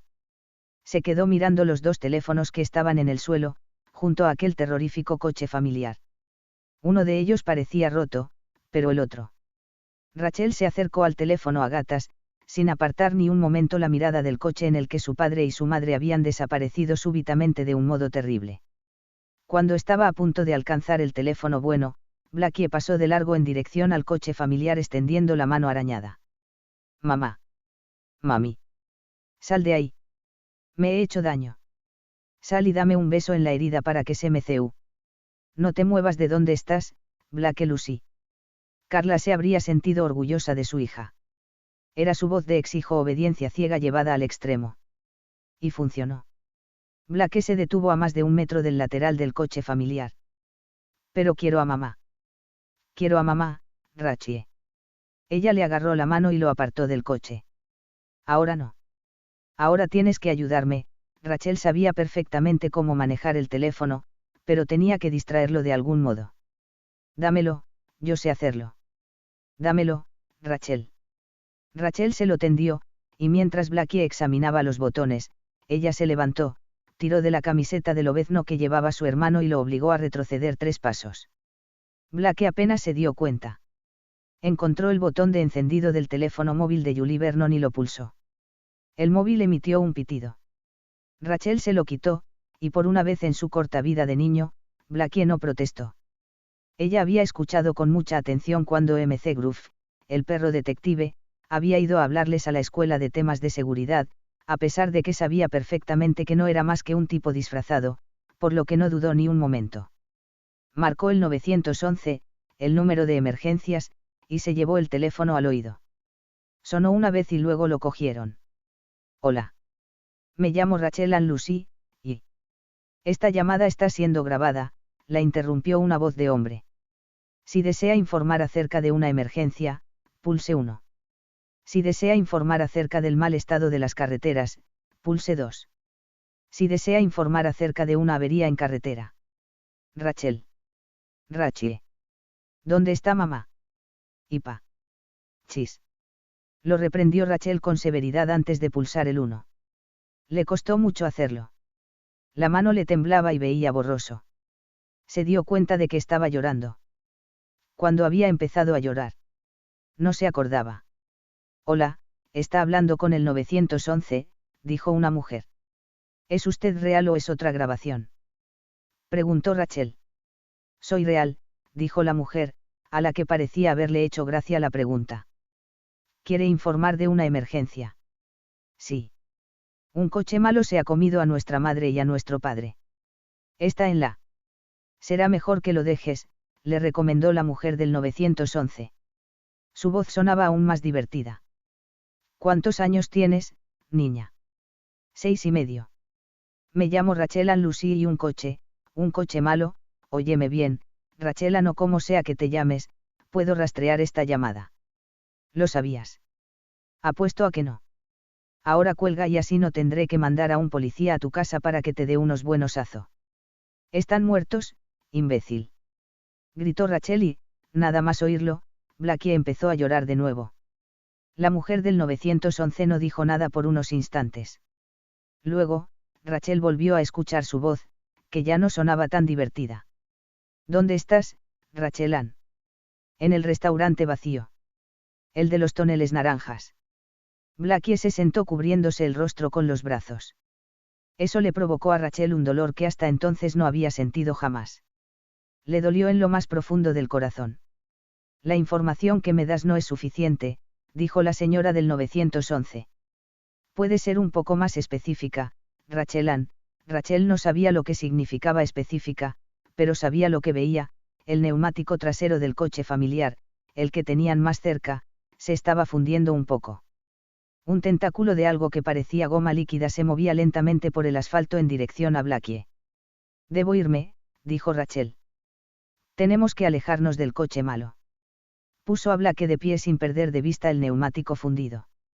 El tentáculo de goma empezó a retroceder tal como había salido, porque sabe que estamos fuera de su alcance, pensó ella, y el neumático recuperó su forma original, pero para Rachel eso no era suficiente. Siguió arrastrando a Blackie rampa abajo, en dirección a la autopista. ¿A dónde vamos, Rachel? No lo sé. Lejos de ese coche. Quiero mis Transformers. Ahora no, más tarde. Agarraba a Blackie con fuerza mientras seguía retrocediendo rampa abajo hacia la autopista, donde el tráfico ocasional pasaba a 120, 130 km/h. No hay nada tan penetrante como el grito de un niño. Es uno de los mecanismos de supervivencia más eficaces de la naturaleza. Pete Simmons ya no dormía tan profundamente, y cuando Rachel le gritó a la mujer del 911, la oyó y se despertó del todo. Se incorporó hasta quedar sentado, hizo una mueca de dolor y se llevó una mano a la cabeza. Le dolía, y sabía a qué se debía ese dolor, era la temida resaca. Tenía la lengua seca y el estómago revuelto. No revuelto como para ponerse a vomitar, pero revuelto de todos modos. Gracias a Dios que no he bebido más, pensó, y se puso de pie.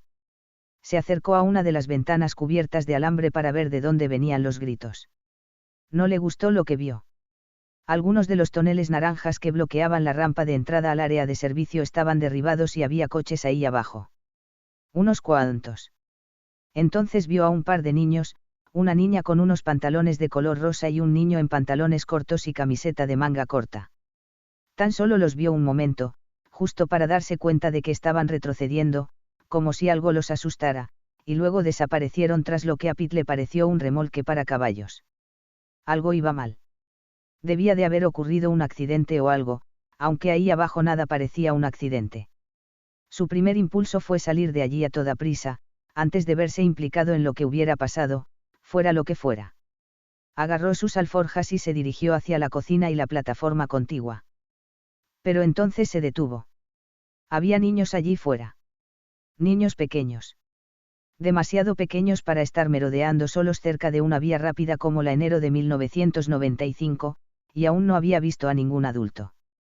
Si hay coches, tiene que haber mayores, ¿no? Sí, había visto los coches, y una ranchera con un remolque para caballos, pero no había visto a ningún adulto. Tengo que ir. Aunque me meta en problemas, tengo que asegurarme de que esos dos críos no acaban espachurrados en la autopista. Pete acudió rápidamente hacia la puerta principal del Burger King, la encontró cerrada y se preguntó lo mismo que le habría preguntado Normie Taroit, capullo, hay algo en lo que no seas un cero a la izquierda. Pete dio la vuelta y se dirigió a toda prisa hacia la plataforma. Al correr le dolía aún más la cabeza, pero ignoró ese dolor. Dejó las alforjas sobre el borde de la plataforma de hormigón y descendió. Aterrizó mal y se dio un golpe en la rabadilla, pero también ignoró ese dolor. Se levantó de nuevo y lanzó una mirada fugaz en dirección al bosque. Podría simplemente desaparecer. Si lo hacía, tal vez se ahorraría problemas en el futuro. La idea era miserablemente tentadora. No era como en las películas, donde el bueno siempre tomaba la decisión correcta sin dudar ni un momento.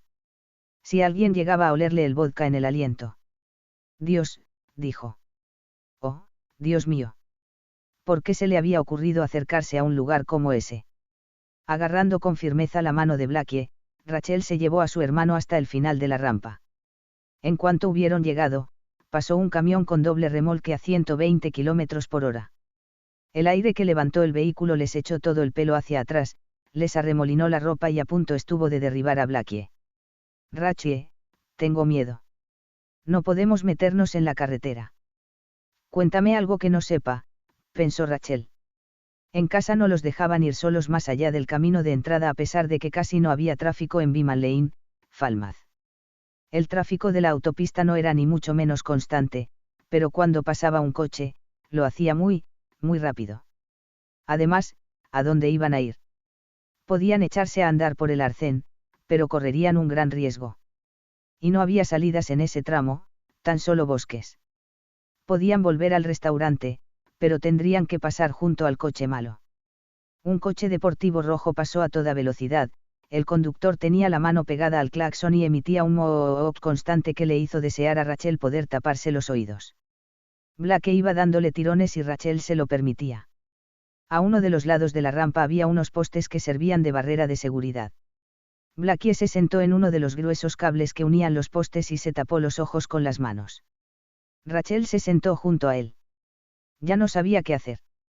5 Jimmy Goulding, Ford Crown Victoria del 2011, el grito de un niño puede que sea uno de los mecanismos de supervivencia más eficaces de la madre naturaleza, pero uno de los más eficaces de la humanidad, al menos en lo que respecta al tráfico rodado por vías de alta velocidad, son los coches patrulla de la policía estatal aparcados, especialmente si la cabeza negra del detector de radares apunta hacia el tráfico que viene de frente. Los conductores que van a 120 levantan el pie del acelerador y bajan a 100, los que van a 130 pisan el freno y empiezan a preguntarse cuántos puntos les quitarán del carnet si empiezan a ver las luces azules por el retrovisor. Es un efecto saludable que desaparece rápidamente. 15 o 20 kilómetros antes o después del punto en cuestión, los Fittipaldis vuelven a ser Fittipaldis. La belleza del coche patrulla aparcado, al menos para Jimmy Goulding, agente de la Policía Estatal de Maine, radicaba en que en realidad no era necesario hacer nada. Simplemente aparcabas el coche y dejabas que la naturaleza humana, en este caso, siguiera su curso culpable. En aquella tarde nubosa de abril, ni siquiera había encendido su radar de mano Simmons Speedcheck, y el tráfico que pasaba en sentido sur por la enero de 1995 no era más que un zumbido de fondo. Toda su atención se concentraba en el iPad que tenía apoyado sobre el arco inferior del volante. Estaba jugando a un juego parecido al Scrabble llamado Palabras con amigos, mediante la conexión a Internet que le suministraba la compañía AT&T. Su contrincante era Nick Avery, un antiguo compañero de cuartel que en ese momento formaba parte de la patrulla del estado de Oklahoma. Jimmy no podía concebir que alguien quisiera cambiar Maine por Oklahoma, le parecía una decisión errónea, pero no tenía ninguna duda de que Nick era un excelente jugador de palabras con amigos. Vencía a Jimmy en 9 de cada 10 partidas y, de hecho, también iba ganando la de aquel día. Pero la ventaja que le llevaba en ese momento era insólitamente reducida y todas las letras estaban fuera de la bolsa virtual de la que habían ido saliendo al azar. Si Jimmy conseguía jugar las 4 letras que le quedaban, lograría una merecida victoria. En ese momento se había quedado clavado en copla. Las 4 letras que le quedaban eran A, O, N y D. Si conseguía modificar de algún modo la palabra copla, no solo ganaría, sino que le daría una buena paliza a su viejo colega. Pero no tenía muchas esperanzas. Estaba examinando el resto del tablero, donde las perspectivas eran aún menos prometedoras, cuando de repente su radio emitió 2 agudos pitidos. Era una alerta para todas las unidades del 911 en Westbrook. Jimmy apartó bruscamente el iPad y subió el volumen. Llamando a todas las unidades. Atención. ¿Hay alguien cerca del área 81? Contesten. Jimmy agarró el micro. 911, unidad 17 al habla. Me encuentro en el kilómetro 85, al sur de la salida hacia Lisbon-Sabbatus. La mujer del 911 con la que Rachel Lucy había hablado no se molestó en preguntar si había alguien más cerca. Con el Crown Vic nuevo, Jimmy podía llegar en tan solo 3 minutos, tal vez menos. Unidad 17, hace 3 minutos me ha llamado una niña que dice que sus padres han muerto y desde entonces he recibido varias llamadas de distintas personas que aseguran haber visto a 2 niños solos cerca de esa área de servicio. Jimmy ni siquiera se molestó en preguntar por qué ninguno de los que habían llamado se había acercado. Ya lo había visto en otras ocasiones. A veces era por miedo a verse envueltos en enredos legales. Y normalmente era porque no les importaba una mierda. Pasaba muy a menudo. Pero aquella vez eran niños. Dios. 911, aquí la unidad 17. Voy hacia allá. Corto. Jimmy encendió las luces azules, miró por el retrovisor para asegurarse de que no venía nadie y salió a toda pastilla del camino de grava donde un rótulo rezaba cambio de sentido prohibido, solo vehículos oficiales. Los 8 cilindros en V del Crown Victoria rugieron, el velocímetro digital subió hasta los 150 km por hora y se quedó en ese punto durante el breve trayecto. Los árboles aparecían y desaparecían a una velocidad vertiginosa a ambos lados de la carretera. Alcanzó a un viejo Buick abarrotado que se negaba tercamente a hacerse a un lado, y tuvo que sortearlo por el arcén. Nada más recuperar la calzada principal, Jimmy vio el área de servicio. Y algo más. Dos chiquillos, un niño en pantalones cortos y una niña con unos pantalones de color rosa, sentados en los cables de la barrera de protección que flanqueaba la rampa de entrada. Parecían los vagabundos más pequeños del mundo y Jimmy se apiadó de ellos al instante. Al fin y al cabo, él también tenía hijos. Los niños se levantaron al ver las luces del coche patrulla y, por un terrorífico segundo, Jimmy pensó que el pequeño iba a abalanzarse frente a su vehículo. Gracias a Dios, la niña lo agarró de un brazo y lo mantuvo alejado de la calzada. Jimmy frenó tan bruscamente que activó el sistema ABS. La libreta de multas, la documentación del vehículo y el iPad cayeron en cascada del asiento al suelo. La parte delantera del Victoria se desvió un poco, pero consiguió dominarlo y aparcar bloqueando el acceso a la rampa, donde ya había otros coches estacionados. ¿Qué estaba pasando allí? Entonces el sol asomó entre las nubes y una palabra que no guardaba ninguna relación con la situación centelleó de repente en la mente del agente Jimmy Goulding: acoplando. Puedo formar acoplando y utilizar todas las fichas que me quedan. La niña corría hacia el lado del conductor del coche patrulla arrastrando a su hermano, que avanzaba a trompicones sin parar de lloriquear. La pequeña, aterrorizada y con el rostro lívido, parecía mayor de lo que era en realidad, mientras que el niño llevaba los pantalones cortos empapados. Jimmy salió del vehículo con cuidado para no golpearlos al abrir la puerta. Clavó una rodilla en el suelo para ponerse a su altura y los dos se le arrojaron a los brazos con tanto ímpetu que estuvieron a punto de tirarlo al suelo. ¡Ey, ey! Tranquilos, no pasa N. El coche malo se ha comido a mamá y a papá, dijo el pequeño mientras señalaba hacia la rampa. Ese coche malo de allí. Se los ha comido como el lobo Fedó se comió a Capeducita. Tiene que hacer que vuelvan. Era imposible saber hacia qué vehículo apuntaba ese dedo regordete. Jimmy vio que había cuatro, un coche familiar que parecía haber recorrido al menos 15 kilómetros de pistas forestales embarradas, un Prius recién lavado, una ranchera Dodge Ram con un remolque para caballos y un Ford Expedition. Dime, pequeña, ¿cómo te llamas? Yo soy el agente Jimmy. Rachel Lucy, dijo ella. Y este es Blackie, mi hermano pequeño. Vivimos en el número 19 de Freshie Windsway, Falmouth, Maine, 04105. No se acerque, agente Jimmy. Parece un coche, pero no lo es. Se come a la gente. ¿De qué coche estamos hablando, Rachel? Del de delante, el que está junto al de mi padre. El del barro. El coche del barro se ha comido a papá y mamá. Exclamó Blackie. Tiene que hacer que vuelvan, usted es policía, tiene una pistola. Todavía arrodillado, Jimmy abrazó a los dos niños y dirigió la vista hacia el coche familiar embarrado. El sol volvió a esconderse tras las nubes y sus sombras desaparecieron. En la autopista, los coches seguían circulando, aunque ahora más lentos, conscientes de los destellos de luz azul. No había nadie ni en el Expedition, ni en el Prius, ni en la ranchera. Supuso que tampoco habría nadie dentro del remolque para caballos a menos que estuviera agachado, y en ese caso el caballo seguramente estaría mucho más nervioso. El único vehículo del que no podía ver el interior era el que, según afirmaban los niños, se había comido a sus padres. A Jimmy no le gustaba el aspecto de la capa de barro que cubría las ventanillas. Parecía deliberadamente cubierto de barro. Tampoco le gustó ver un teléfono móvil roto en el suelo, junto a la puerta del conductor. Ni el anillo que había al lado. Lo del anillo era realmente inquietante. Como si el resto no lo fuera. De repente, la puerta del conductor se abrió parcialmente, con lo que el nivel de inquietud aumentó un poco más. Jimmy se puso tenso y se llevó la mano a la funda de la pistola, pero nadie salió del coche. La puerta simplemente quedó entornada, con una apertura de unos 15 centímetros. Así es como intenta que te acerques, dijo la chiquilla con un hilo de voz que era poco más que un susurro. Es un coche monstruo.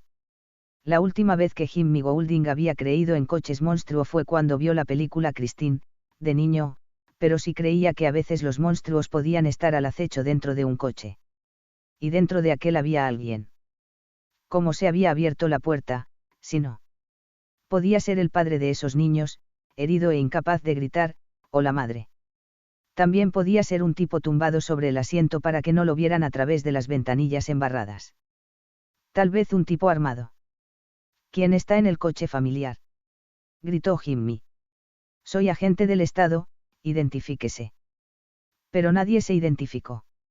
Salga del coche. Las manos por delante, quiero verlas bien. Lo único que salió fue el sol, proyectando la sombra de la puerta sobre el asfalto por 1 o 2 segundos antes de volver a ocultarse tras las nubes. Luego, de nuevo la puerta entreabierta. Venid conmigo, niños, dijo Jimmy, y se los llevó al coche patrulla.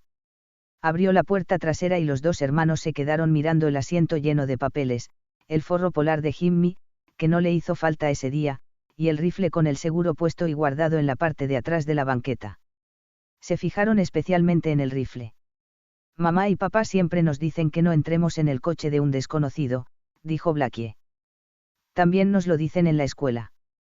Que desconfiemos de los desconocidos. Es un policía con un coche de policía, dijo Rachel. Puedes fiarte, entra. Pero como toques el rifle, te llevas una torta. Haces bien en advertirle lo del arma, pero está guardada y lleva el seguro puesto, dijo Jimmy.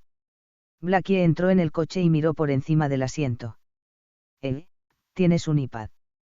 Cállate, dijo Rachel. Ella también se disponía a entrar cuando miró a Jimmy Goulding y le dijo con una expresión cansada y aterrorizada, no lo toques. Te vas a pringar. Jimmy casi sonrió. Tenía una hija que debía de ser solo un año menor que aquella niña y seguramente habría dicho lo mismo. Supuso que había dos tipos de niña, las marimachos y las que odiaban ensuciarse. Igual que su Ellen, esta también odiaba ensuciarse. Con esa interpretación, que pronto resultaría fatal, de lo que la pequeña Rachel Lucy había querido decir con pringar, cerró la puerta y dejó a los dos niños en la parte trasera de la unidad 17. Se inclinó frente a la ventanilla de la parte delantera del coche patrulla y agarró el micro de la radio. No perdió de vista ni un momento la puerta entreabierta del coche familiar, por lo que no pudo ver al chaval que estaba junto al restaurante del área de servicio, aferrado a unas alforjas de imitación de cuero que sujetaba contra su pecho como si se tratara de un recién nacido. Un momento después, el sol volvió a asomar entre las nubes y Pete Simmons fue engullido por la sombra del edificio del restaurante. Jimmy llamó a la central. 17, te recibo. Estoy en la vieja zona de servicios del área 81. Tengo 4 vehículos abandonados, un caballo abandonado y 2 niños, también abandonados. Uno de los vehículos es un coche familiar. Los niños dicen. Hizo una pausa, pero luego pensó que demonios. Los niños dicen que se ha comido a sus padres. ¿Puedes repetirlo? Cambio. Creo que quieren decir que alguien que podría estar dentro los atrapó. Quiero que mandes a todas las unidades disponibles. Cambio. Haré un llamamiento a todas las unidades, pero la primera no llegará hasta dentro de 10 minutos. Será la unidad 12. Tiene un código 73 en Outerville. Se trataba de Al Andrews quien, sin duda, estaba comiendo en Bob's Burgers y charlando de política. Recibido, respondió. 17, dame la referencia del vehículo, lo buscaré en la base de datos. Negativo. No tiene matrícula. Y respecto a la marca y el modelo del coche, está tan cubierto de barro que no sabría decir. Eso sí, es americano. Creo. Probablemente un Ford o un Chevy. Tengo a los niños en el coche patrulla. Se llaman Rachel y Blackie Lucy, de Fresh Windsway, Falmouth. Me han dicho el número pero no lo recuerdo. 19. Gritaron Rachel y Blackie al unísono. Dicen que. Lo tengo, 17. ¿Y en qué coche han llegado? En el Expedition de papá. Gritó Blackie, feliz al ver que podía ayudar en algo. Un Ford Expedition, dijo Jimmy. Matrícula 3772 y. Voy a acercarme al coche. Recibido. Ten cuidado, Jimmy. Recibido. Ah, sí, puedes ponerte en contacto con el 911 y decirles que los niños están bien. Claro. Estaba a punto de volver a dejar el micro cuando decidió pasárselo a Rachel. Si ocurre algo, algo malo, pulsas este botón de aquí y gritas, 30. Eso significa que el agente necesita ayuda. ¿Lo has entendido? Sí, pero no debería acercarse a ese coche, agente Jimmy. Muerde, se come a la gente y se va a pringar. Blackie estaba tan maravillado por el hecho de estar dentro de un coche de policía de verdad que había olvidado temporalmente lo que les había sucedido a sus padres. Pero de pronto, al recordarlo, empezó a llorar otra vez. Quiero a mamá y a papá. A pesar de lo extraña que era la situación y del peligro que comportaba, Jimmy estuvo a punto de estallar en carcajadas al ver cómo Rachel Lucy ponía los ojos en blanco como queriendo decir ¿ves lo que me toca aguantar? ¿Cuántas veces debía de haber visto esa misma expresión en el rostro de su hija, la pequeña Ellen Goulding, de solo 5 años? Mira, Rachel, dijo Jimmy, sé que estás asustada, pero aquí dentro estáis seguros y yo tengo que hacer mi trabajo. Si tus padres están en ese coche, no queremos que les hagan daño, ¿verdad? Vaya a buscar a mamá y a papá, agente Jimmy. Bramó Blackie. No queremos que les hagan daño. Jimmy vio algo de esperanza en los ojos de la niña, aunque menos de la que le hubiera gustado. Como el agente Mulder en la antigua serie Expediente X, Rachel quería creer, pero, como le sucedía a la compañera de Mulder, la agente Scully, era incapaz de hacerlo. ¿Qué debían de haber visto esos niños? Tenga cuidado, agente Jimmy, dijo Rachel levantando un dedo. Era un gesto aprendido de la maestra de la escuela, reforzado de forma simpática por un leve temblor. No lo toque. Mientras Jimmy se acercaba al coche familiar, sacó de la funda su Glock automática, aunque no le quitó el seguro. Por el momento. Situado un poco más al sur de la puerta entreabierta, volvió a invitar a salir a quien pudiera estar dentro del vehículo, con las manos abiertas, vacías y en alto. No salió nadie. Estaba a punto de tocar la puerta cuando recordó la advertencia de la niña y dudó un momento. Finalmente la tocó con el cañón de la pistola para acabar de abrirla, pero no solo no se abrió, sino que el cañón del arma se quedó pegado al instante. Esa cosa era un bote de pegamento. Sintió que algo tiraba de él hacia el coche, como si una mano poderosa hubiera asido el cañón de su Glock y lo hubiese arrastrado con fuerza. Por un segundo, podría haber soltado la pistola, pero una idea como esa ni siquiera se le habría pasado por la cabeza. Una de las primeras cosas que te enseñan en la academia respecto al tema de las armas es que jamás debes soltar la que llevas en el cinturón. Jamás. Por eso siguió agarrando con fuerza la pistola, y el coche, después de comérsele el arma, se le comió la mano. Y el brazo. El sol volvió a asomar entre las nubes y proyectó la sombra menguante de Jimmy sobre el asfalto. Mientras, de fondo, se oían los gritos de unos niños. El coche familiar se está acoplando a la gente, pensó. Ahora entiendo lo que quería decir la niña con lo de Pring. Luego el dolor se extendió por todo su cuerpo y dejó de pensar. Solo hubo tiempo para soltar un grito. Solo uno. 6 Los niños, Richford del 2010, desde donde se encontraba, a casi 70 metros del lugar, Pitt lo vio todo. Vio cómo el agente del Estado tocaba con el cañón de la pistola la puerta del coche familiar para acabar de abrirla, vio cómo el cañón desaparecía dentro de la puerta, como si el coche no fuera más que una ilusión óptica. Vio cómo el agente recibía un tirón que le hizo perder el enorme sombrero gris. Luego el agente desapareció por la puerta del coche y fuera no quedó más que el sombrero, junto a un teléfono móvil. Hubo una pausa y entonces el coche se replegó como una mano cerrándose en un puño. A continuación, ese sonido parecido al de una pelota de tenis golpeada por una raqueta, POC, y el amasijo embarrado recuperó su forma de coche una vez más.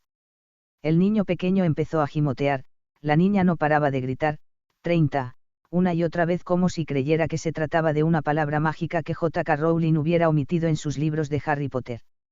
La puerta trasera del coche de policía se abrió y los niños salieron. Los dos lloraban desesperados y Pitt no los culpaba por ello. De no haber quedado tan aturdido por lo que acababa de presenciar, probablemente también él estaría llorando. Le vino a la cabeza una idea loca, 1 o 2 tragos más de ese vodka podrían mejorar la situación. Eso le ayudaría a no tener tanto miedo y si no estuviera tan asustado, podría ocurrírsele qué coño debía hacer. Mientras tanto, los niños volvían a alejarse. Pitt pensó que si se dejaban llevar por el pánico podían salir corriendo en cualquier momento. No podía permitirlo, acabarían en medio de la calzada y serían arrollados por los coches que pasaban por la autopista. Gritó. Chicos.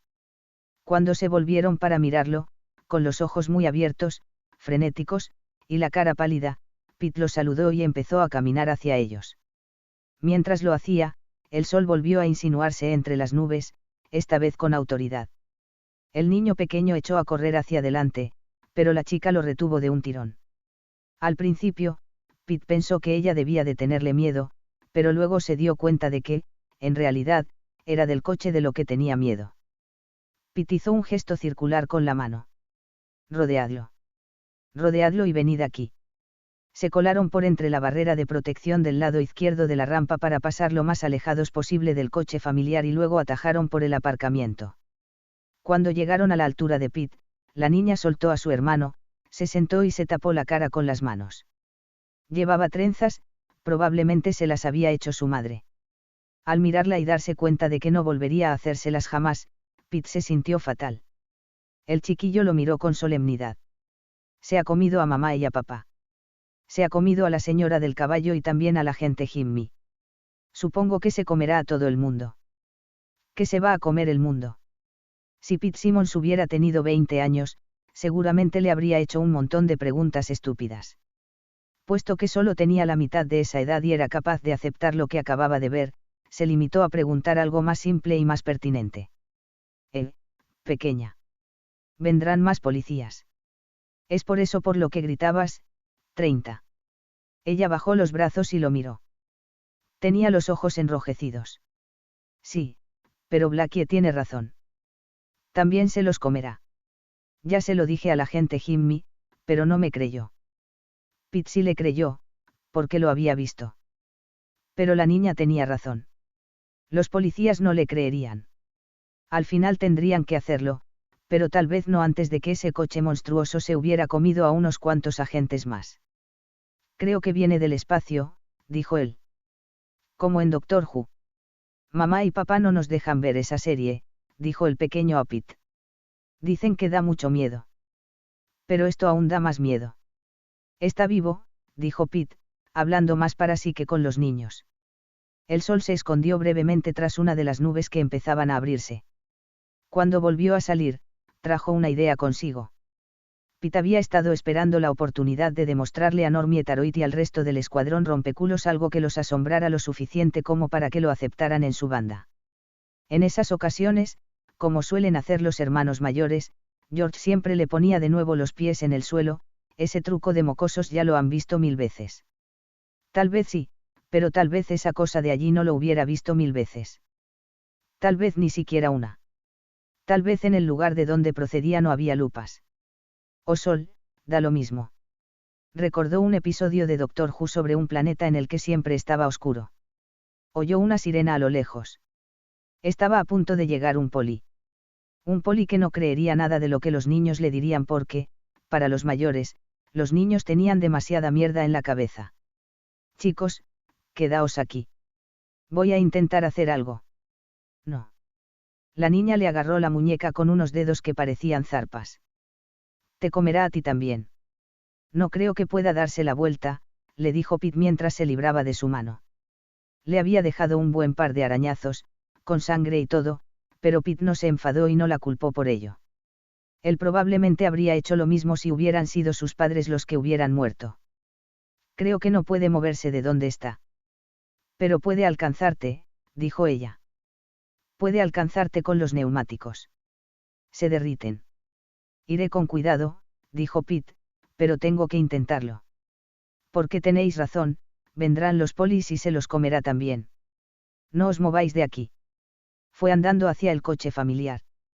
Cuando ya estaba cerca, aunque no demasiado cerca, abrió la cremallera de las alforjas.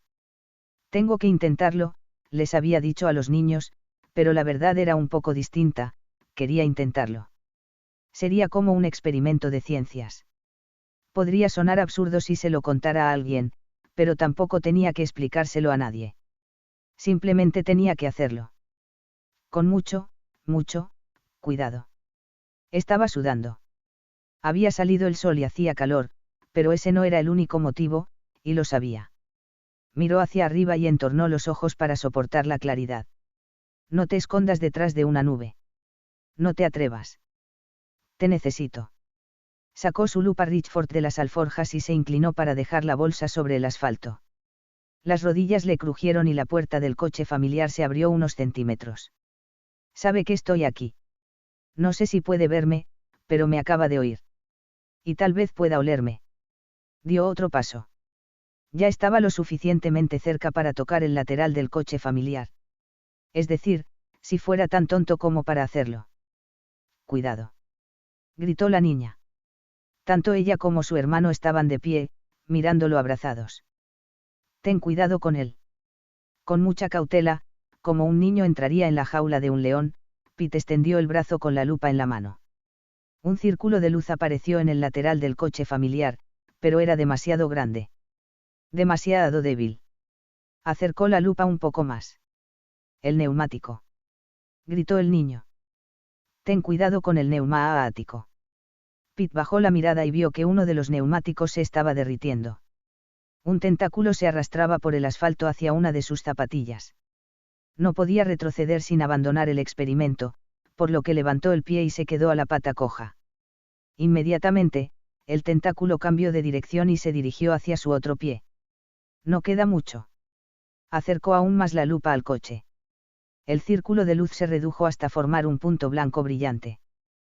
Por un momento, no ocurrió nada. Luego empezaron a salir unas volutas de humo. La superficie blanca y embarrada empezó a ennegrecerse bajo el punto de luz. Se oyó un gruñido inhumano procedente del interior del coche familiar. Pete tuvo que luchar contra todos los instintos de su cuerpo y de su cerebro para evitar salir corriendo. Su boca entreabierta mostraba los dientes apretados en un gruñido desesperado. Mantuvo la Richford muy quieta mientras contaba los segundos en silencio. Ya había llegado al 7 cuando el gruñido se convirtió en un chillido vidrioso que amenazaba con hacerle estallar el cerebro. A su espalda, Rachel y Blake se habían soltado para poder taparse los oídos. A los pies de la rampa de entrada al área de servicio, Al Andrews detuvo la unidad 12. Salió del coche y no pudo evitar una mueca al oír aquel terrible alarido. Era como una sirena antiaérea transmitida a través del amplificador de una banda de heavy metal, contaría más tarde. Vio que un chico sostenía algo que casi tocaba la superficie de un viejo Ford Chevy familiar lleno de barro. El chico también tenía el rostro crispado por el dolor, por la determinación, o por ambas cosas. El punto negro humeante en el flanco del coche familiar empezó a extenderse. El humo blanco que surgía de él formando remolinos era cada vez más denso. Se volvió gris, y luego negro. Lo que ocurrió a continuación sucedió rápido. Pete vio cómo surgían unas llamaradas minúsculas alrededor del punto negro. Se extendían, parecían danzar por encima de la superficie de aquella cosa con forma de coche. Como las que salían en las briquetas de carbón de la barbacoa del jardín cuando su padre las rociaba con combustible y les prendía fuego con una cerilla. El tentáculo mugriento, que ya casi había alcanzado el pie que Pete mantenía en contacto con el asfalto, retrocedió de repente. El coche volvió a replegarse, pero esta vez las llamas azules lo envolvieron como una corona. Se retrajo cada vez más y más, hasta convertirse en una bola de fuego. Entonces, ante los ojos de Pete, de los dos hermanos Lucy y del agente Andrews, salió disparado hacia el cielo azul de primavera. Se quedó arriba por un momento, candente como una brasa, y luego desapareció. Pete se puso a pensar en la fría oscuridad que había por encima de la atmósfera que envolvía a la Tierra, esa extensión insondable en la que podía vivir y acechar cualquier cosa. No lo he matado, simplemente lo he ahuyentado. Ha tenido que marcharse para apagarse, como una cerilla en un cubo de agua. El agente Andrews se quedó mirando el cielo, fascinado. Uno de los pocos circuitos de su cerebro que seguía funcionando bien se preguntaba cómo iba a escribir un informe acerca de lo que acababa de ver. Empezaron a oírse más sirenas que se acercaban. Pete volvió junto a los dos niños con las alforjas en una mano y la lupa Richford en la otra. De algún modo, deseó que George y Normie hubieran estado allí. Pero ¿qué importaba eso? Había pasado la tarde solo y había sido de lo más emocionante sin ellos, tanto que no le importaba si lo castigarían o no.